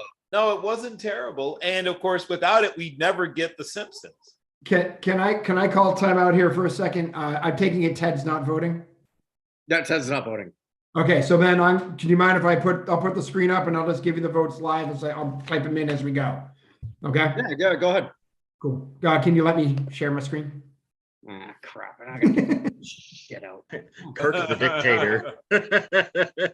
He's imposing Trudeau levels of control over his Zoom session. Well, speaking of control, I can tell you about the whole story of how I wound up in there. So when I was on LinkedIn, Oh God, what's Vinny doing? Evan, say this. Let's get this thing going. You have your own show, Vinny. God damn it. Well, if anyone wants to listen to it, it's on Zen862 Media on YouTube.com. I go in the whole detail about how I ended up there. I have a hard enough time helping to try share screen with Evan. Kirk, just make me host. Yeah, there we go. Change host. Da. There we go. I am the host now. There we go. All right. I'm the captain now. All right. So would you mind reading the votes in an Irish accent? Jesus, Mary and Joseph. Hey, it's top of the morning. Now the pint of Guinness. Jesus. All right. Oh, I like the guy. There we go. Okay, Colin Farrell, here we go. All right, so going down. Not without saying who they are, I'm just going to go through. One for Leslie O'Neill, one for Lewis, one for Nayland. Next person, one for Andre Johnson, another for Nayland, one for Cunningham.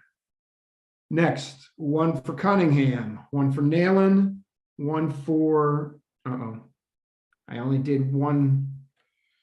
I think it's Z Thomas. One for Thomas. That's about right. Happy Joe. One for Cunningham. One for Swilling. One for Holt. Oops, sorry. Wrong button.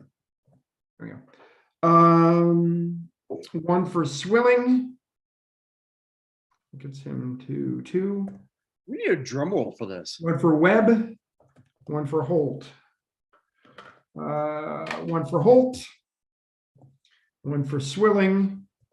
One for Zach Thomas. One for Swilling. One for Ellard. One for Zach Thomas. One for Nayland. One for Swilling. One for Johnson. Holt, Swilling, and Revis. Webb, Zach Thomas, and Holt. Swilling, Ellard, and Zach Thomas. Webb, Ellard, and O'Neill. Swilling, that's 8. Webb and Revis, 2. Cunningham, O'Neill, and Holt. And then O'Neill, Swilling, and Cunningham. So there you go. All right, so let's rearrange these in data. Of course, I think we have tonight. Column B, largest to smallest. Why don't you use headers? Yeah, because he's a rebel. Yeah, I'm a rebel. So, all right, so we have a tie between Randall Cunningham and Zach Thomas with 5, but Holt and Swilling are out. What do we do? It's got to be everyone sends you a vote, and I guess to keep it simple with the theme of what we had done, we voted 3 to remove. So I think what we have to do is everyone send Evan with no more speeches as much as I'd like to. Everyone send Evan 1 person to remove. You are removing Randall Cunningham or Zach Thomas. You are removing Zach Thomas or Randall Cunningham. Remove. Send to Evan. Oh, wow. Okay, let's do that. That's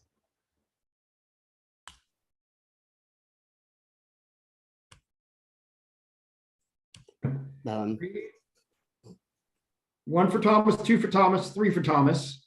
1 for Cunningham, 2 for Cunningham, 3 for Cunningham. So it's literally the Miami Dolphins. So through Win 3, lose 3, win 5, lose 5, win 1, lose 1. I Right. voted 2 for the same person, just to try to give us enough votes. All right, I will say at this point, it doesn't matter everyone else's vote.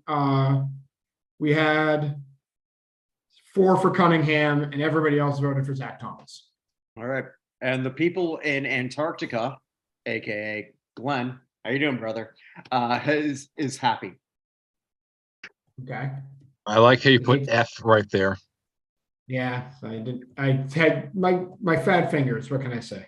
No, us Zoomers call F as in like from an old Call of Duty meme where you're at the funeral and you hit the F key to pay your respects for your fallen brother. So yeah. And the rest of us think as F as the 6th letter of the alphabet. But anyway. All right. So we have our 10 remaining. Okay. All right. So at this point, we're going to do a 10-minute conversation, 10-minute open dialogue. You are all pitching for your people who you think should be in the top 5. After that, we will do a 2-minute warning at that point, and we are going to vote for our Not in Hall of Fame class of 2023. Sound good, everyone? It does. I'm going to come back to Randall really quickly. Can you clarify when we vote on these 10 remaining people, we're just going to vote who we think should be in? 5 in now. 5, right? 5 in. Yeah, we're not voting. We're not voting people out at this point because like when Jack and I were discussing, and I agree with them, the Pro Football Hall of Fame will do sort of like the last 5 out. So we're sort of like mimicking a bit of that. So whoever is left off at this point is our last 5 out. So we are trying to make our pushes for who we have. I was going to say, everybody so you can see him.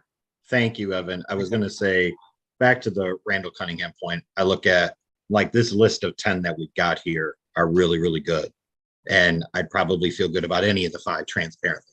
However, I look at Randall Cunningham and I just got to close a loop on it. Others can feel free to weigh in. Is you look at compared to everybody else in the different positions, nobody had more responsibilities than Randall Cunningham. Nobody, I would argue, had a greater impact on the league in his time, but more so like going forward than Randall Cunningham.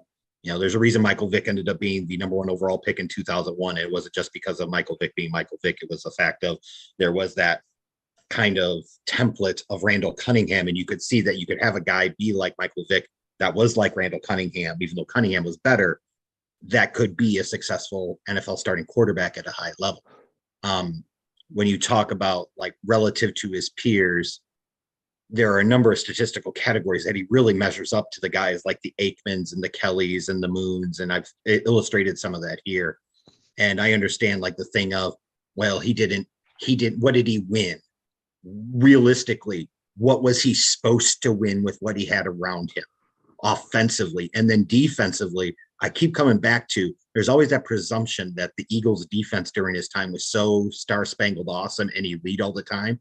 And that is false.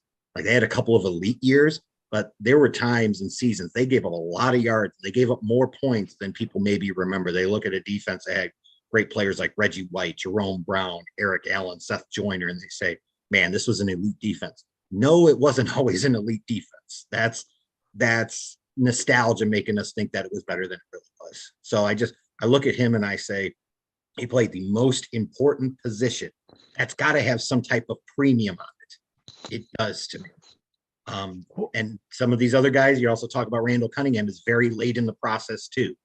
And don't want to see him get to the place where he never gets in, even in our process, and he ends up in the senior pool and he kind of gets lost in the shuffle.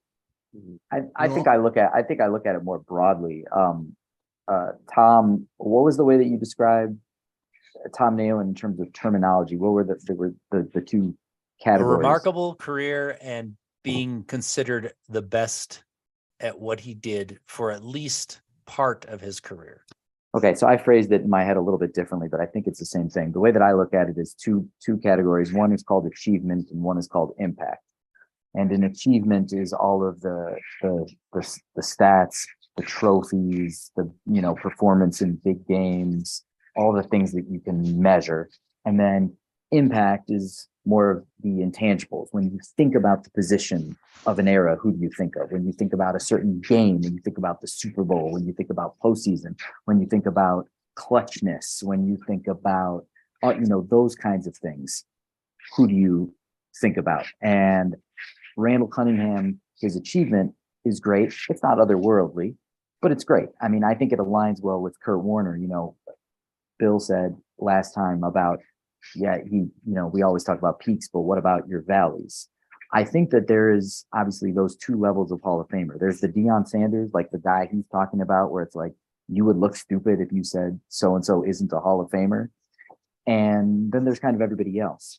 What's happened with quarterbacks is that the everybody else has gotten turned into one or two types of players. Either you're good enough and you're on a great team, or you are, very good at amassing yards, but your impact is low. Phillip Rivers has been excellent at amassing yards, but who really is going to talk about Phillip Rivers outside of Charger fans? I mean, he had some great teams, and he's a name who's going to come up in a few years. What we've seen with quarterbacks is that every quarterback since Bob Greasy has been a first ballot Hall of Famer, except one, Kurt Warner, who was on the third ballot. And when you look at the brevity of his career, a third ballot for Kurt Warner is almost the first ballot. I mean, he was finalist, and in. And Randall, to me, has a similar kind of career trajectory, and he has a much greater impact. And what I think the problem is with this first ballot thing is that you don't get into these conversations about quarterbacks the way that we're debating linebackers, corners, centers, safeties. You don't really hash out the nuances. People have just been saying Jim Kelly, first ballot, Steve Young, first ballot, Troy Aikman, first ballot.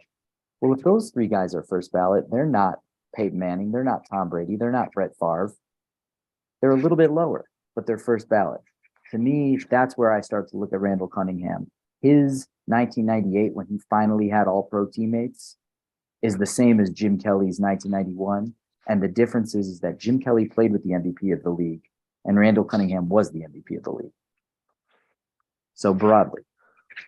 I just want to say one thing about these. I mean, we're voting individual awards in a team sport, and it is tough to differentiate between a team success and individual success a lot of times, Super Bowls and things like that. But my question is, did this player raise the level of the players around him enough to be significant? Right. I'm not going to talk whether I think Cunningham did or did not, but I will say one thing about Tom Nalen.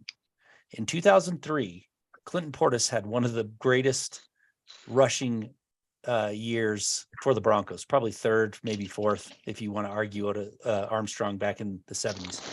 His line consisted of Ephraim Salaam, Ben Hamilton, Dan Neal, and Matt Lepsis. Do you even remember half of those names?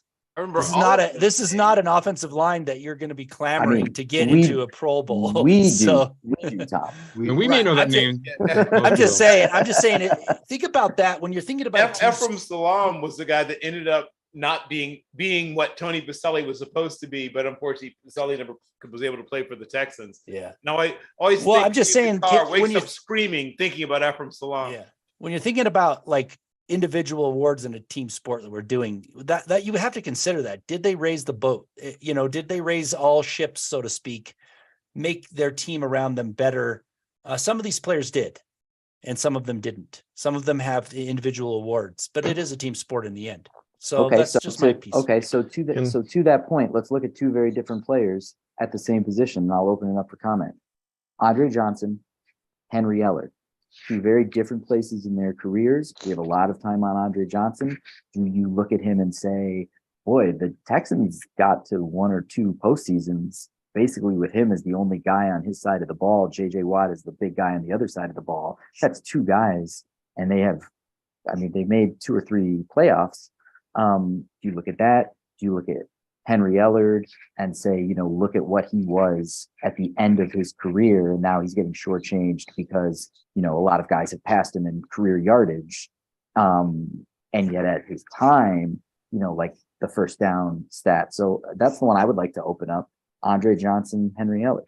I can say this Henry Ellard. If you talk about Henry Ellard, the thing you talk about, Jack, the first down stats, I think that Brian Fry put out, right? is over 80% of his receptions went for first downs during his career. And the second part is Henry Ellard's numbers could have been even greater if he didn't have to get so few opportunities because the Rams were so run heavy with Eric Dickerson, especially in the early part of his career, right? So you look at what Henry Ellard's numbers were with the limited opportunities he got and what he could have been. I'm sorry, Brown, I think I jumped on you, so go ahead.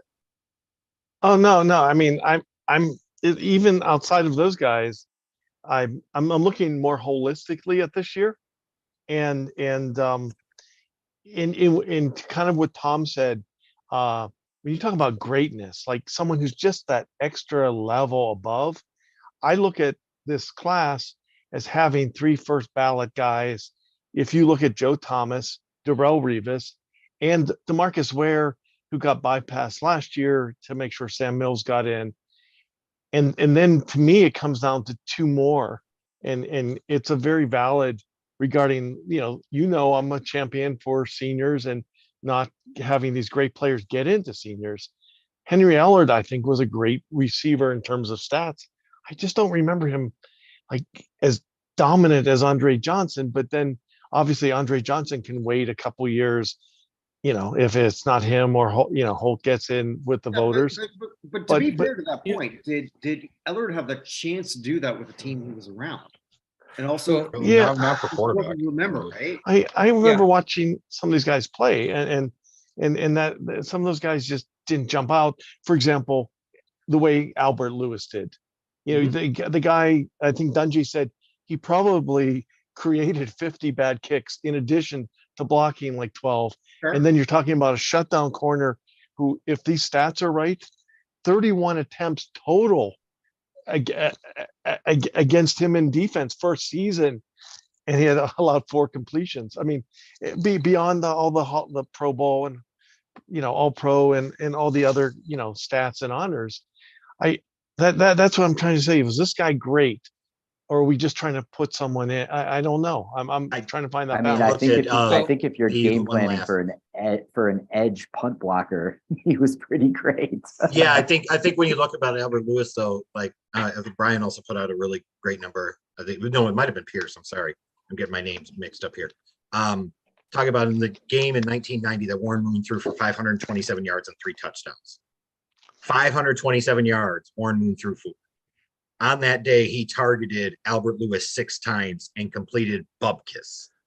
On a day where the quarterback damn near set an NFL record for most passing yards. Like, think about that, 527 yards. Even as much as pass happy as the Oilers were then, as pass happy as the league is now, how rarely we see a 500-yard passer. He didn't give up a single completion. But that's on his defensive coordinator. Getting back to Henry Ellard here. Oh, yeah, I want to go back there. Yeah, I want to touch on Ellard as well. All right, hold on. Let Chris. Hold on, Vinny. Let Chris was jumping in. Right I know ahead, it's hard to hear. Chris and then Vinny. Yeah. Go right ahead. Thanks, Jack. So yeah, Henry Ellard. Those first 5 years, he's behind Eric Dickerson there. When he finally got his chance, that 6th year, that's when he went off, and he was the All Pro, first team All Pro, led the league in receiving yards, led the Rams that year in receptions, and the league still wasn't really a big throwing league like it was when Andre Johnson was at his prime. When you're seeing the numbers nowadays just skyrocket. So the key with Ellard is you really kind of got to look at him in his era and what he was able to do. After he got his chance, 4 straight 1,000-yard seasons, and then 3 more 1,000-yard seasons with the Redskins later in his career. So he became a very consistent, very reliable receiver for the teams as he got his chances. And those first 5 years where he really lost out on being able to build some of those numbers there, that maybe kind of held him back a little bit. All right, I've got another scenario to throw the group. I want to hear from some people we haven't heard from as much. Wayne and Paul and Will and Dave. Here's another one. DeMarcus Ware feels like a first ballot Hall of Famer. I think there were a lot of surprises that he wasn't. And you look at his career and you look at everything and you look at I keep forgetting it, but were you remarkable and were you the best? I mean, DeMarcus Ware, one of the greatest pass rushers ever. He's one of those almost like he's almost like a stand-up, sit-down guy. Stand up. DeMarcus Ware, sit down. I mean, he's almost at that level. When you look at the total number of sacks, when you look at the peak seasons, when you look at the success on multiple teams, you know, because you always think about like, how do you untether someone from one organization if they played only for that organization? Well, DeMarcus Ware is a Hall of Famer with just his Dallas Cowboys career. And then he goes to Denver. I mean, he was almost Super Bowl MVP. I mean, there's no shame in losing a Super Bowl MVP to Von Miller. I mean, the two of them together, though, like if you watch that, we all watched the game. I shouldn't say if. The two of them together, doing that together, and DeMarcus Ware, just that whole thing. Now you look at him compared to Darrelle Revis and Joe Thomas, and he's got more longevity. He contributed to better teams than Joe Thomas. He played for better teams, and that becomes part of it. Listen, we're all voting Joe Thomas in eventually. We're all voting Darrelle Revis in eventually. But if we can make, and not we, but I think we did actually last year, if we in the committee can make DeMarcus Ware wait a year, can we make Revis or Joe Thomas wait a year? That's my question to the group. You know, Wayne, Dave, Will, Paul, whoever wants to take that. That's my thought experiment.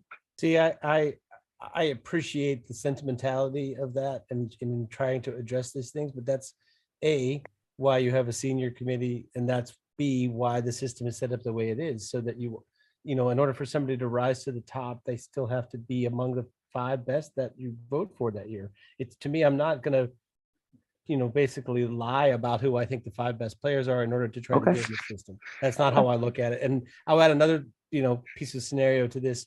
I also almost think that it's like, I looked at this list that I just thought to myself, I'm going to be hard pressed to not vote for people unless I think of like, who would I draft first? You know, so I thought of it in terms of like, if we were setting up a game, you know, who has the most value in order, and that's who I voted for. I feel bad because there's somebody on the 20-year list that I'm not voting for, but I also know that there's a fallback. It's not like it's the last chance ever. He'll never be considered again. Yeah, I'll add on to that. Vincent and I debate baseball on the baseball channels a lot, and it's a completely different system where you get 10 people in it if people vote over 75% of them, and you're not competing against each other. You're competing against some mythical benchmark of threshold. Yeah, right. That's crazy. It doesn't make any sense. And okay, so you do the other way. So you can only vote 2 people in. Well, then you start saying, well, maybe not Chipper Jones this year. Like for instance, like even like someone like, you know, going with baseball, like Craig Biggio, who, you know, Suffolk County legend, he had to wait several years just by having the 3,000 hit threshold. So and then there's complaints about that, like why does so and so have to wait 3 years? So I'm a little bit more on the will side, like vote the top 5 guys. I understand that there's time limits and things like that, but if a guy's on there 15, 16 years, there may be a reason why there's some other guys. And maybe, you know, I think we all agree that the 5 per year probably isn't the right answer considering the bubble we're on. But given the hand we're dealt, that's kind of where my mind is when you put it in that position, Jack. You know, you put these guys into ballot. Wayne, Paul, thoughts on that because I think a lot of this is not just, it is 5 best, but it's also kind of trying to figure out what's the right combination. I mean, I started to look at it like a Rubik's Cube. You know, trying to figure out how do you get the right combination of people in so that all of these players can be appropriately honored. So that's just one question that is appropriate because DeMarcus Ware is, to me, first ballot, and he wasn't, and it's not the end of the world. That's the question, Wayne. Yeah, and in reference to DeMarcus, now, I looked at him as the enemy when he played, but I also admired his versatility. He was that prototype defensive end that the league is looking for right now. You know, that bend but don't break. He was always dependable and always available and a good leader also. You know, and in all fairness, I wish we could put all of these guys in, but you can't. So I like what Will said about if I was starting a team, how would I go down this list and who would I pick as my first 5? So that's the approach I'm going to take. Okay, thank you. Can I just say one thing? I think Joe Thomas is the only one that we didn't even have to talk about. He really. But the one thing that I want to disagree with Ron. He mentioned Darrelle Revis' first ballot. The reason why I wouldn't put him first ballot is because when we look at other cornerbacks that were first ballot, had those same kind of years that he had where they were shut down like crazy, but double the interceptions as well. So his impact was a little bit less. So that's why, like, if I look at a Champ Bailey or Deion Sanders, they had 50 some interceptions. Revis had 29. So his impact wasn't quite as much for me as a first ballot Hall of Famer. So I wouldn't see him as first ballot, even though he should be in the Hall of Fame. I'm not trying to knock him. Good player. He's just not one of those no-brainers. When Lewis, right? Yeah, I mean, when I was gaming out how this was going to go, I mean, I looked at Revis and said, is it possible that voters with Lewis on this 20th year mark are going to look at Revis and they're going to look at the recent first ballot corners and they're going to say, did he quite have the resume, regardless of that best draft? I mean, he passes the best draft with flying colors. And then the question becomes, how do you stack him up against Champ Bailey or Charles Woodson, who had more longevity, who had more interceptions, Charles Woodson, who contributed to a championship team. So, and Revis did too, but people forget about that because he was one of those guys who didn't make the most famous play on the field, the same way London Fletcher didn't make the most famous play on the field. A guy at his position did. If Lewis could do more than Revis, in my opinion, and he did it for a longer time. Yeah, I agree with like what Tom is saying. Like Revis is a Hall of Famer. I don't dispute that. I just can't see the difference. This is where I think the time does matter. I don't see the difference between Darrelle Revis's first ballot and Albert Lewis's 20th ballot and saying Revis has to go in now. In part A, because I think Lewis was a better player, more versatile. But B, I just don't see enough distinction where you could make that type of leap or jump. Go ahead, Jeff, also for anyone who hasn't, please go to Jeff's YouTube channel, Schlug Daddy TV. He made an incredible, really just, I seriously did love his Hall of Fame case for Albert Lewis. And what Albert Lewis kind of reminds me as a corner, he reminds me of what a lot of, Jets fans, especially back then, have said, when they watched Joe Klecko, who, is going to make the Hall of Fame this year. Not because of how he was versatile at every single part of the defensive line. Albert Lewis, I thought very, very similarly fits that. He was dominant as, zone guy, dominant, trying to deflect passes, dominant interceptions, and he was down on special teams. When I look at guys like Cordero Patterson today, I look at someone who is legendary for versatility. Devin Hester, dominant for versatility and how much he feared players. Albert Lewis, I think, could do it all on the field, no matter what the situation was. And as much as I believe Darrelle Revis is a Hall of Famer, and believe me, I'm from New York, I understand he should be a Hall of Famer. But at the same time, I'm willing to wait Revis a year or two because who knows how long Albert Lewis has to wait for the senior pool. Albert Lewis needs to make it this year. Well, what I can tell you is that from 2004 to 2022, the average wait for a senior candidate was 18.2 years. So you retire, you wait your 5 years for eligibility, you go through the modern, that's 20. You get to the senior pool and it's another 18.2 years until elected. That's average. Can we hear from Paul, Pierce, and Evan? Let me just say one quick thing. Evan, Paul, and Pierce before we go. I think that we've underestimated the problem that Lewis and Ellard have had, which is that they played west of the Mississippi. And unless you play for the Cowboys or west of Mississippi, the voters just don't vote for you. I'm sorry. I can tell that for the Gary Raiders. Myers in particular. When Joe Burrow and Trevor Lawrence were getting drafted, he was very, very big on trying to steer and make up this whole narrative that, they didn't want to play for the Bengals, didn't want to play for the Jaguars. Well, listen, they're the number one pick for a reason. They were really bad that year, so it doesn't matter where you're going to end up. And, like many people said, unless you play for the New York teams or the Cowboys, they're not going to want you on that team. And sure enough, Albert Lewis played for the Chiefs, who were competitive at that time, but were known for underperforming. And for the Rams, similar predicament, team that, So we're going to call this a 2-minute warning here.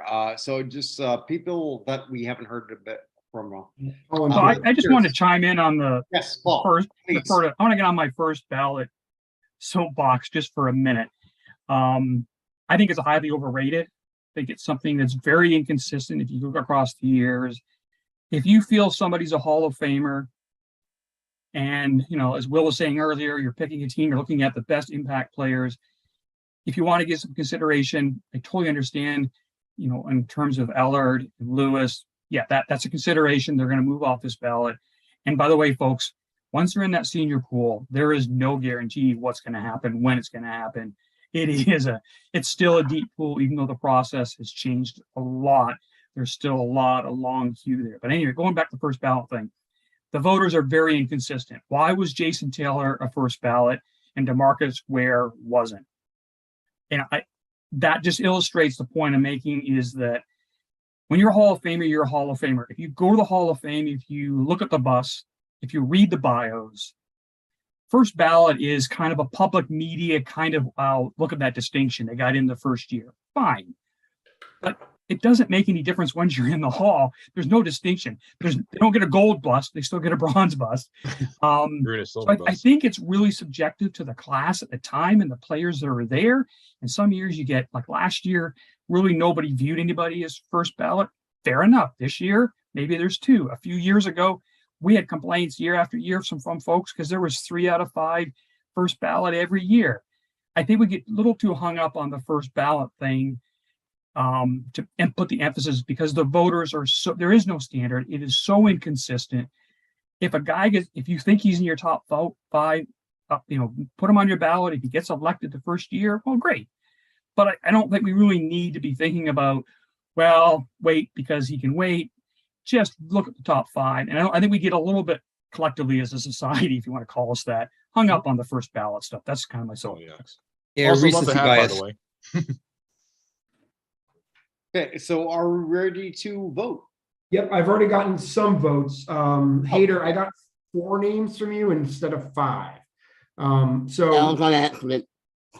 Okay. So what we're voting for, guys, is the 5 you want to put in. Okay, so while we're doing that, I'm going to do some plugging. I know that doesn't sound good. You mother conductor, you tell us all about that. Plugging. Maple syrup and Okay, corns well, and Jeff, everything you're else. going to help plug. You know that you are. No, I don't need to pay any more child support. I'll stay away from the plugging. Thank you very much. Ooh. After dark. Vinny, just as long as you took my The advice, you don't have Bucknerverse to repeat after it. dark. Hey, don't worry. I've taken your advice in both instances, and guess what? I made sure to block the phone number for the pyramid scheme scammer. There you go. Very good. Plug away, Kirk. Plug. I lost my train of thought. God damn it. Okay, so hey, I also have a show about bad songs that go #1. Who wants to be part of that? Come on, guys. I've done it before. It wasn't painful, but you did the Carpenters, and that was painful. So I skipped. I'm your man. I'm your Huckleberry. That's all I have to say. Who's the yogi in this situation? All right, well, another one of my great shows here on the Bucknerverse is about how the hell did this go #1? How the hell did this go #1? So tomorrow night, we're going to be looking at One Bad Apple. Who here knows who did that? That would be the Osmonds, sir. Holy shit! Yes, I didn't think anyone here would know that. I But told yeah. you. And I'm your the Huckleberry. year was 1970, if that helps. And do you know who Holy the shit! do you know who the songwriter's There's about other to be hit a was? Bill and Will fight about who's the bigger Osmonds fan. And they're not going to be fighting over Not what Marie. I They're sort going to of be fighting thought, over thought was Donnie. going to come here, but holy shit! But yes, wow, I did not have that on my bingo card. do you know the songwriter that wrote One Bad Apple? Do you know what his other he had another big hit? Well, I do, but like I can't sort of like expose that now because I have a Okay, show that's for tomorrow. For tomorrow. Oh, go on, you do it. Oh no, for tomorrow. I'm not gonna spoil your No, show. You do it. No, I'm not doing it. No, it's yours. George Jackson. It was a wonderful R&B. He was one of the Muscle Shoals cats. And he wrote a couple of songs. I was actually thinking he might have had even a bigger one than I thought of just now. He wrote Old Time Rock and Roll. Yeah, I know, which is fascinating. So I get to talk about 2 songs I completely despise. Just take those old records. Oh, God, I hate that. Okay, I love Okay, Bob Seger. who's the Tom Cruise in Risky Business in that situation? I mean, who is Tom Cruise? Tom Cruise is a Tom Cruise. But at least he's No, wearing that is socks, true. Thomas. At least he's wearing socks. That's right. He had socks on. Full circle. Sometime when one I of you have me on your show, that's allowed to be a little bit more R-rated, I will tell you a Donny Osmond story. That's wonderful. Oh, I don't think this is a It can happen, Kurt. There's Bill such a is all thing as about an this. R-rated Donny Osmond story. that by itself should sell a lot of tickets. Okay, That Will, sounds interesting. I'm doing this tomorrow night. Do you want to guest star? I wish that I could. I'm literally I'll be occupied with something far less fun. I'm sitting Shiva tomorrow for a relative, but I will be with you in spirit. I would love Condolences, Will. if I thank you. If I get out in time and I manage to get back home and rolling, I'll try to join you. Kirk, are you doing Send me a link. I'm you never know. I'll do it from family's house. Yeah. Is Kirk ever going to cover Living La Vida Loca? Like, when I look at Kirk, Already I have. see Ricky Already Martin have. fan. Oh, you already have. See, Yeah. that's how I knew you're a Ricky Martin fan. You had to get that out there first. I'm not a Ricky Like- Martin fan. I just like to look at Yes, you are. weird songs that go #1. I have nothing against Ricky Martin.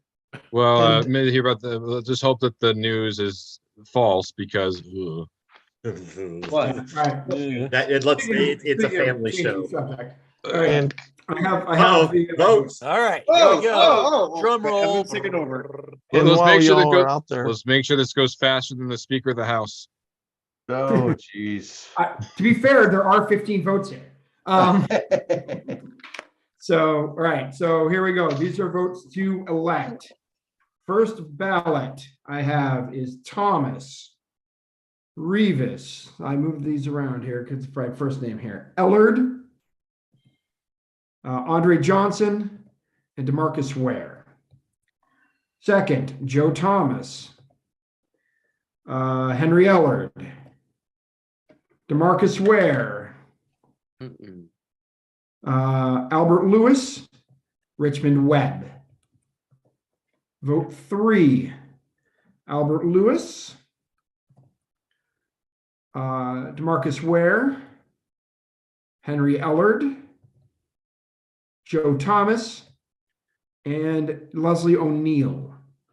Vote 4.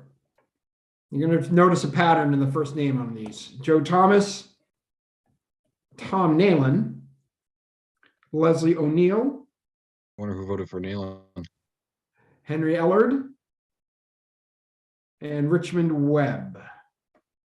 Vote 5, Joe Thomas, Andre Ware. DeMarcus Ware. Andre Ware. Oh, sorry, Andre Ware, DeMarcus. Andre Shout out Ware. to the Houston This QB. this is the only time Andre Ware In has an ever upset. been ever shown. Sorry. Man, he overtakes Cunningham. Yeah, Albert Lewis, Randall Cunningham. So everybody has at least one vote. Henry Ellard. Vote 6, Randall Cunningham, Albert Lewis, Darrell Revis, DeMarcus Ware, Richmond Webb. First no Joe Thomas vote. First no Joe Thomas. I think that is the only non-Joe Thomas. I'm sorry. Just a point of order. Did you actually add a number to Richmond Webb? I saw you scroll across, but I'm not sure you. Yes, I did. Okay, great. I just went back. Just double check. Yeah. No, thank you. I've done dumber things, so thank you. Eagle-eyed, you know. Next vote. The more famous Ware brother. Cunningham. Joe Thomas. Nalen and Leslie O'Neill. Next vote, Andre Johnson. Richmond Webb. Joe Thomas. Tom Nalen, so heavy offensive line vote. Darrell Revis. Next vote, Joe Thomas, from ballot 9. Ellard. Did Revis get a vote there? Yes. Yeah, Revis just got a vote. He did. now has Okay, 3 good. votes. Yep. Quick. Ellard Ware with 7. Lewis with 5. Cunningham with 4. Next ballot, Cunningham 5. Johnson 3, Lewis 6, Thomas 9, and Ware 8. Next, Thomas hits the first one double digits. Lewis with 7, Ware with 9, Rivas with 4, and O'Neill with 4. Next one, Joe Thomas with 11, Rivas with 5, Ware with 10, Johnson with 4, Lewis with 8. 3 votes left. Thomas with 12, Ellard with 7, Lewis with 9, Ware with 11, Nayland with 4. Next one, Rivas with 6, Thomas with 13, Ware with 12, Lewis with 10, Ellard with 8. Last vote, Lewis with 11, Ware with 13, Rivas with 7, Thomas with 14, Johnson with 5. So hold on, I'll put a heading on here. Oh, wow. Wow, we've advanced. Tort, Colin, So we've got a tie between Randall Cunningham and Andre Johnson. Is that right? I'm not sure. nope, we do, but it It's doesn't not gonna matter. matter. Oh, yeah. I'm sorry. That's Yep. 6. That's right. Okay. So I that, didn't see the 7. that would be our class. Rivas, Whoa. Lewis, Ware. I like this class, guys. I think we did an amazing job. Seriously. Yes. That'll do. I agree. Yeah, The It's first really good ballot- for the that'll do. Our first the ballot, 20th 2 year, first guys. ballots, the second ballot, and 2 last year on the ballots. All right, Sounds about right. so let's just announce that. I'll so Evan, just like walk them down from 1 through 5, if you don't mind. Yep. So our class of 2023, first ballot with 14 out of 15 votes, Joe Thomas. With 13 out of 15 votes, second year on the ballot, DeMarcus Ware. With 11 out of 15 votes, last year on the ballot, first time appearing, Albert Lewis. With 8 out of 15, Henry Ellard. Is this, I actually have forgotten, is this his first time on the ballot? Finally? Henry Elward, this is his first time ever as a final round, finalist yeah. in our list. And Yes, and No, second. no. On our list, period. Oh, on our list, it's Elward as saying for the official one. This is first. whatever. And Lewis, Darrell this is his Rivas first in time. his first eligibility gets 7 out of 15. But nobody got less than 4, which Yeah. goes to show you this is a pretty good Yeah. group of people. Like All right, nobody got shut out. Nobody got Jared Allen. So So angry about All that. right, so just for the overall thing, because my webmaster has got to say, like, I've got to go to bed. So let's just do like 3 minutes of reaction. Sound good? We did justice by Albert Lewis. And I'd say Henry Ellard. I was thinking like Lewis versus Rivas. Like I feel good about that. Obviously didn't get everything I wanted, but in general, like the results are really good. We had a really good 10 too. Like it was a tough decision. Yeah, I would say too. Like my 5 was the only one that was not on my list. That was my 5 was Cunningham, but I can't deny the fact that Darrell Rivas was the heart and soul of the New York Jets for many years. And as someone who grew up for a team that did share the same stadium with the Jets, I can't argue and say that Rivas was the star of the town. No matter, even though football it had 2 teams, Rivas I know was the star when it came to football, regardless of team. Period. I'd never heard anybody say something like, well, I'm not going to vote for this player because I know he's going to get in and I'm going to vote for these other ones because they may be on the bubble, which I think is a good practice. You want to vote, like we talked about, you want to vote the best 5 and the baseball ballot can be like that, where you can only vote for 10 guys. So you say, well, I'm not going to vote for Chipper Jones because I know he's going to get in. I'm going to vote for somebody else. And so I think everybody did a really admirable job of duty. And we were transparent Yeah. about it, seriously. Yeah, and that's actually, to your point, that's actually happened Yeah. on the cut down to like the 10 or the last group, the second to last group, where like Palomalo was bypassed by someone figuring, oh, he's going to get there. Let me vote for Atwater. That was a true story. Peter A King. very prominent selector.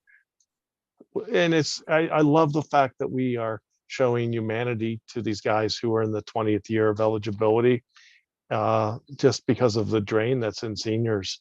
I'm a big Andre Johnson fan, but if he has to wait a year for Eller to get in, so be it. It's just sad what's happening in seniors with all the But Ron, to your posthumous point, folks. But to your point, though, we weren't just doing it from that lens, right? Like Right, we were right. also No, I doing agree. it based off of the resume. It just works out well, I think, to your point, like thinking about the bigger picture.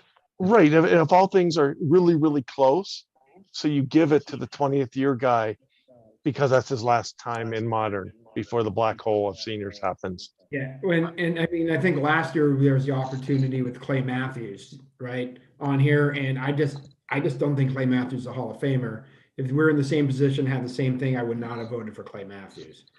So it's Ellard.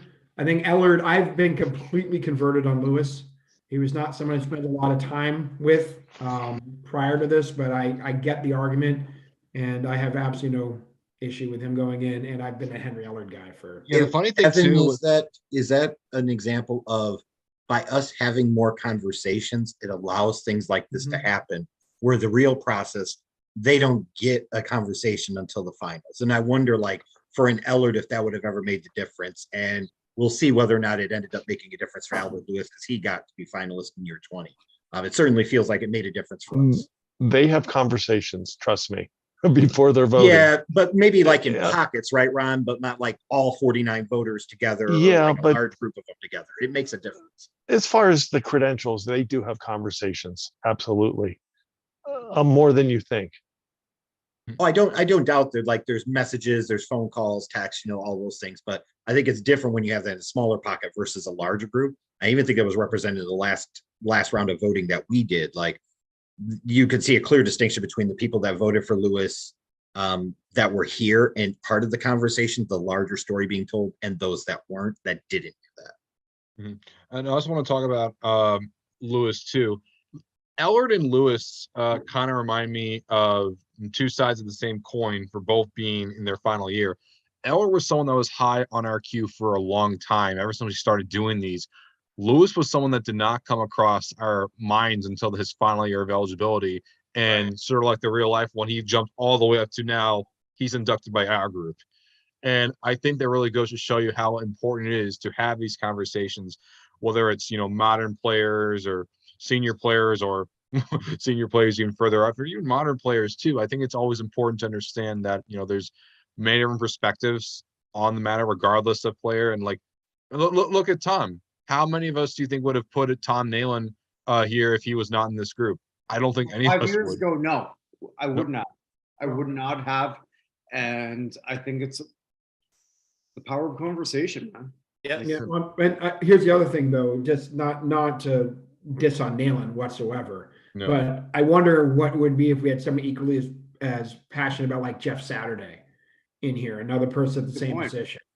So it wasn't, well, but I don't think it wasn't just the passion. I mean, maybe the passion helps Tom position that, but it was the specificity with which he laid out the case. And that was 2 years ago. He missed a vote in the first round here, and maybe he missed a vote last year or something. That has stuck because we've now just voted Tom Nalen in. So he's our next center in.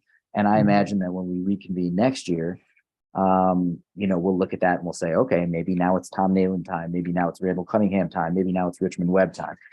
And Leslie O'Neal will be in his last year next year. And Leslie O'Neal. And to piggyback on that, gentlemen, my years of watching this whole process and the guys that I've come in contact with, I think the voters themselves have been enamored with the shiny new toy and new corn, so to speak.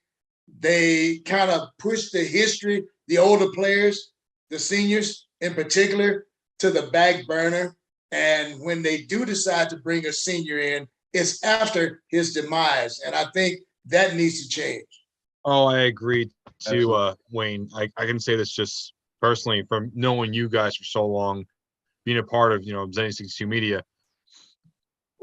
I remember the day, I think it was 2019, when they were having the Hall of Fame induction ceremony. But all those, I couldn't even think about it because one thing was going through my mind. Cliff Branch died that same day. And Cliff Branch, a guy who finished all time in receiving yards, he should be a Hall of Famer. And finally, he was put in the Hall of Fame. And wonderful job by the Raiders for their, presentation of finally a ring for the deceased. Wonderful job by the Raiders organization. And, got to give props to you, Wayne. Got to give props to the other members of the Raiders fan base that pushed for people like him and Flores and many others. And I will say this, the Raiders fans, the Bengals fans, even the Broncos fans, you three have done the best job at pushing for people that you feel are deserving and making sure that they're known. And regardless of how you may feel about someone like a Ken Riley, he would not be there if it was not for Bengals fans. Same thing with Willie Anderson. And for Broncos fans, I'm going to say you, Ron, in particular, you have done better than anyone I know for helping Randy Gradishar's legacy stay afoot, making Steve Atwater make it. And people say that, not a lot of people want non-players. Well, I can tell you one thing. I have never seen a non-player as requested and as demanded as Pat Bowlen. And that tells me the passion of the fan base and how much you care about the person. And that, I think, should be first and foremost for all of these men. And of course, Amy Trask may throw in women, but all these people that are being considered.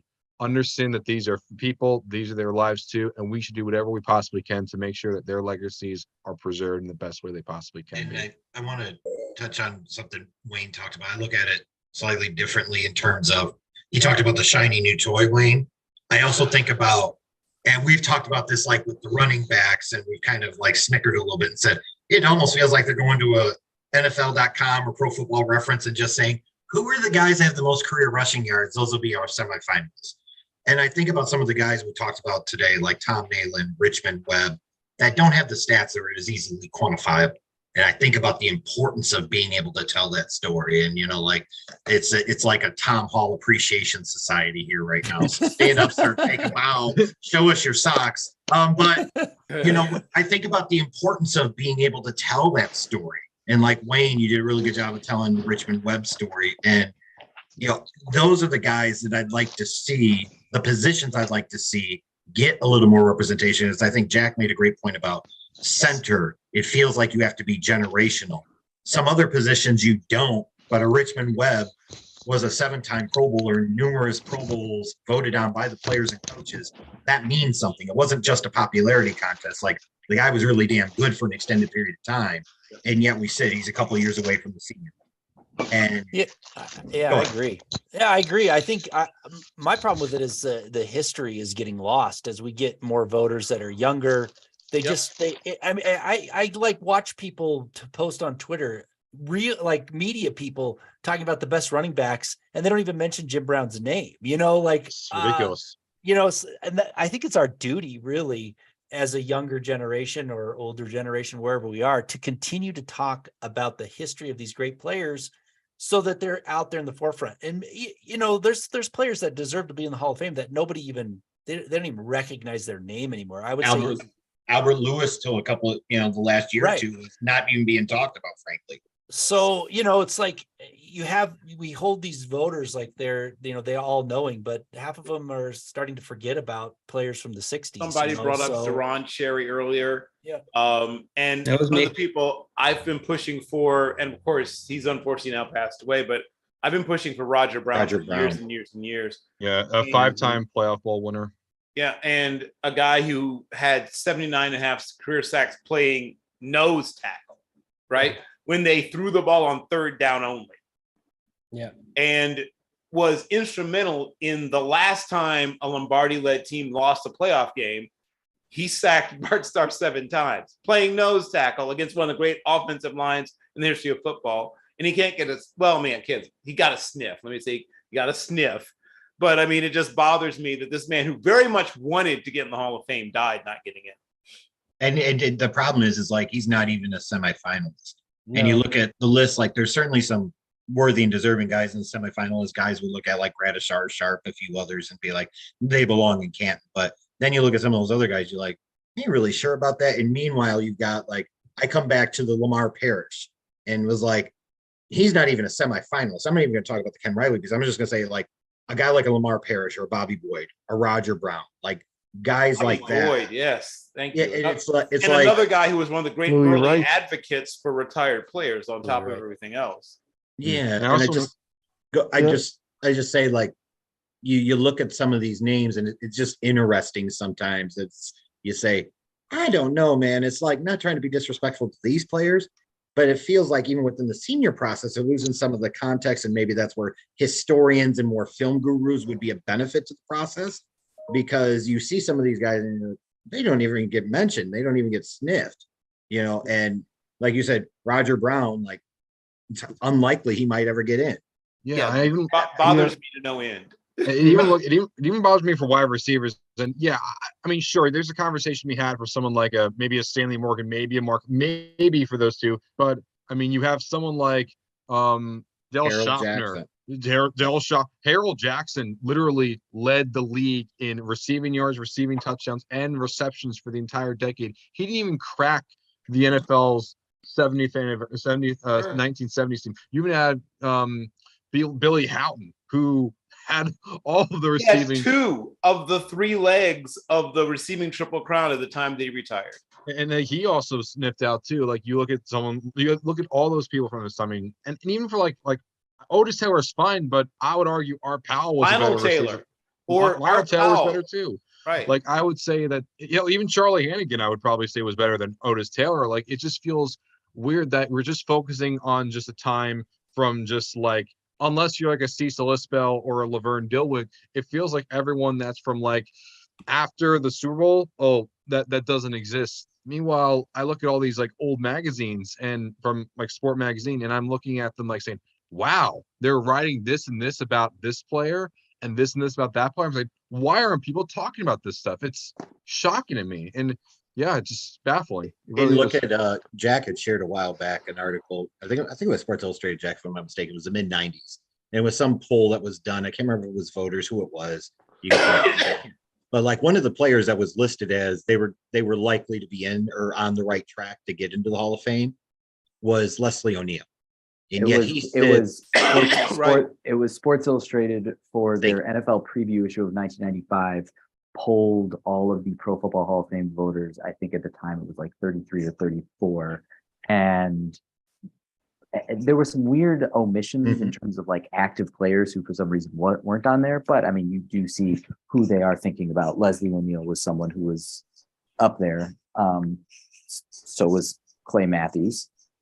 So, you know, and you wonder, Jack, like with a Leslie O'Neal, I think he's an interesting conversation of not just like a anti-West Coast bias, but is it a thing of he got impacted because people associate with the Chargers juniors Seau, and then to a lesser degree, maybe Rodney Harrison. And they forget about the guy that had 130 plus career sacks. I'm just trying to figure out how a guy like Leslie O'Neal doesn't crack the finalist group, but a Jared Allen does. And I would, you know what I mean? Like what's what's the, this popularity thing, the face of the league, who the TV announcers were enamored with, who happened to, you know, that has such a big part in the people's legacy. Bubba Baker, Cedric Hardman. I mean, Bubba Baker. Oh my God, that's Bubba Baker. Just think Bubba about Baker where was on Shark Tank actually. Think about where the voters are from. Think about where the voters are from and what they watch. They don't watch every game. They watch the games that are there. They write about them and they go on. They don't know other people around the league all the time. Yeah. Did you know that there's not a single AP selector that's from the city of Detroit? Not a single one that covers the Lions is actually part of the Associated Press. The main 50, not a single one from Detroit, which is. Hey guys, Ron's been trying to say something for like 3 minutes. Sorry, please, Ron, please speak. I guess what I want to say is, I think we may not realize we have a little bit of impact here. You know, we have a little bit of an audience, and starting to gain a lot of respect. And I think in terms of especially these older players, what can we do to make an impact? Okay. And if you're on Twitter, there's an account, former NFL players.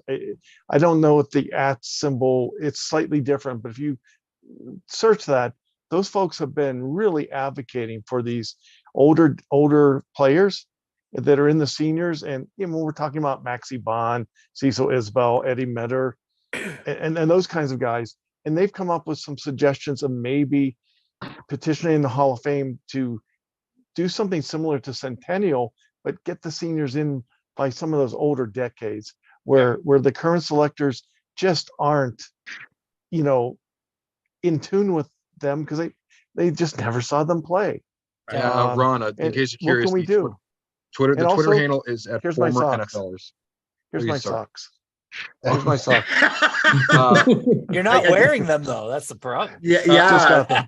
But no, I mean, I he's, just think he's it's, teasing us. Leave us for something for later. I'm, Don. wear- I'm That's- wearing but my no, old camping it's- socks from Boy Scouts.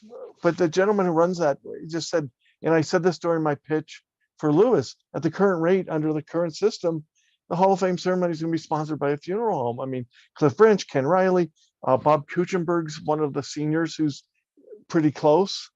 I mean, he passed away. I mean, Chuck Howley's 86 years old and in bad health. Billy Houghton I mean- is 94, I think. Yeah. Yeah, Well, Maxie Bond he's will be 86 in 2024 if he gets Yeah, no- inducted. And Eddie then Meadow, Eddie 87. Medor is in his 80s. Like Yes, it feels like 87. once you get to the senior pool, unless you're like a glaring omission, like more likely than not, your waiting time is about the grave.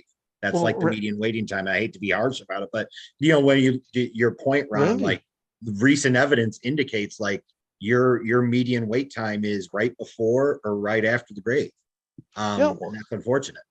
Randy That's Gradishar. I mean, he's 35 years right now, and if he gets in 2024, then we're talking about, He's he'll in be like his early 72. 70s, right? Yeah, but he'll be in his 37th year. So I mean, it's I just have the. we need to do more. I And don't know we if you need to guys figure can out a see- way to leverage you- this voice. I don't know if you guys could see it. This is Dave the Grayson. Dave Gray and hell, like Roman Gabriel for the Hall of Fame. Like he's like the guy that runs that, Vinny Sheenan. Even trying to get him in. I mean, he's 81. The other quarterback, John Brody, 87. I'm looking But at I all these think- other names. But I think there's also a piece here, Vinny, and for others, like the more names you throw out, the harder it is to put out like a coherent, consistent message. And you can just hold on, Vinny, you can distract. And I say that to say, like, if you think about like, let's say Randy Gradishar gets in for 2024. I don't think that Broncos fans should stop advocating for like, let's say a Lewis Wright or a Carl Mecklenburg, right? Yeah, no, But there could be something to say, like, if you say, hey, if you apply that across the board and you say, like, you're going to support all of these players, and this is for us as a group, right? Is like, Yeah, maybe there is a thought of like really building the credibility for a few cases and say, wow, these guys really feel passionate about these few. Like that might lead somebody to take a second look, and you never know, right? Like, you never know who's going to see what you put out there. I think Well, here's one thing I will say that has changed for the better is that they've stopped not electing the 5 people who they get to the end. Right. So the 5 people, we've had classes of 2. I always talk about what's the class of 2004 or 2003 that had 4 quarterbacks, right? Like they've stopped the pettiness where Michael Irvin's a finalist and then it's a finalist again. They don't vote him because they don't like him. Right. And then he finally gets in. Well, that's 2 other spots that have been taken by somebody. Bob Kuchenberg was one of the final 5, 3 separate occasions, and still never got in before he passed away. his granddaughter told me about how much it affected him because a lot of the voters actually had a thing against him because of his politics. Potentially, they were saying. Right. Like it's dumb. But the good news, and I brought up Bullet Bob Hayes, who was mentioned in the chat, right? Bob Hayes died in 2002. He was a senior candidate for the first time in 2004, and they did not vote him in, which means that just backs up all the seniors. Now he got in 2009, but that's an extra spot where somebody gets to get in. So at least the good news is, since at least 2007, they've put everybody in who's been in front of them, with the exception of Tagliabue. But he eventually still made it anyway. He eventually still made it in. But it's an important point, Nolan, though, right? Is like you have those slots there. When you don't fill them, there are consequences. And as much as I'm not an advocate for one of the 3 senior players, I look at the bigger picture and say, at this point, he's made it. all three of them, you got to vote in because all you're doing is you're screwing things up for the next year. And Jack and I had this conversation 2 years ago. Remember, Jack, we had Zach Thomas got to our final. He was one of our final 5. And Jack, I love him. He hates Zach Taylor. Or Zach Thomas. No. Don't say that. I don't. He does not hate. He just doesn't see him. He doesn't see him as an impactful enough player to have gotten in versus the group that we had. Let me be clear. And he's still not in. No, but if that had happened this year, having gone through that experience, I would have voted for him. Yeah, but it was just one of those things. If Clay Matthews had gotten there last year and I was on the voters, I'm still voting Clay Matthews in because it does no one. Every time you don't vote that person in, even if you disagree, you've screwed it up for everybody else coming down the line. And the more we can get in, the less the backlog is for the seniors, which is bad now. But as long as we get more and more worthy people in, hopefully at some point the senior Maybe a crappy player in is worth it because you can get a better player in behind. Got it. 100%. Well, I mean, unfortunately, versus the Cooperstown answer is, well, just don't put anybody in. We might have that this year. I agree. Like sometimes you take a short-term L for a longer-term game. And I say that's the way I look at it. Like if I was in the room, I'd be no to Ken Riley. But at this point, it's yes, because he's got to get through to not jam up 2024, 2025. It takes a long time to unbury the mess from the previous decades, to Evan's point, and there's starting to be some progress. If they're that close, they're probably pretty good. Yeah, we got people who've got to take off here, including Kirk, who may fall asleep here in a minute. So, whoa! I'm messing with you, dude. Hey, I'm still here. This isn't the baseball discussion. No, but I will say this. Well done. But yes, thank you. I will say this also in terms of looking at the seniors. I think that based on what Peter King said, it's at least a 70% chance that you're going to see Klecko, Riley, Howley, and Coryell all make it, at least 70%. So for everyone, which I'm close with all three of them. Would that be the three that I would vote for? No, but I'm happy for all of them, and I'm especially happy for Coryell. Mike Ippolito, if you're watching this, I rooted for your guy Coryell. For those that don't know, he's my best friend. Like I said, the way that I stand for Ryan, he's the same way for Rivers. That's essentially what he's like. Hey Vinny, I hate to do this. I was trying to transition out. So okay, sounds good. But I had to shout out to Mike right there. All right, guys, thank you very much. And on that happy note. Yeah, so I think we're all done here. So yes, thank you all. Good night to all of Vinny's friends for being part of this. Buck 25. Yes, Buck 25. Bet Stamp. Please do that. I'm struggling here, so please. Hey, thanks, guys. Take care, everyone. Thank you for participating. Great work. 25. Bet Stamp. Again, and you're all awesome. Thank you. And Gratishar for Hall of Fame. There you go. Always vote for Gratishar. Absolutely.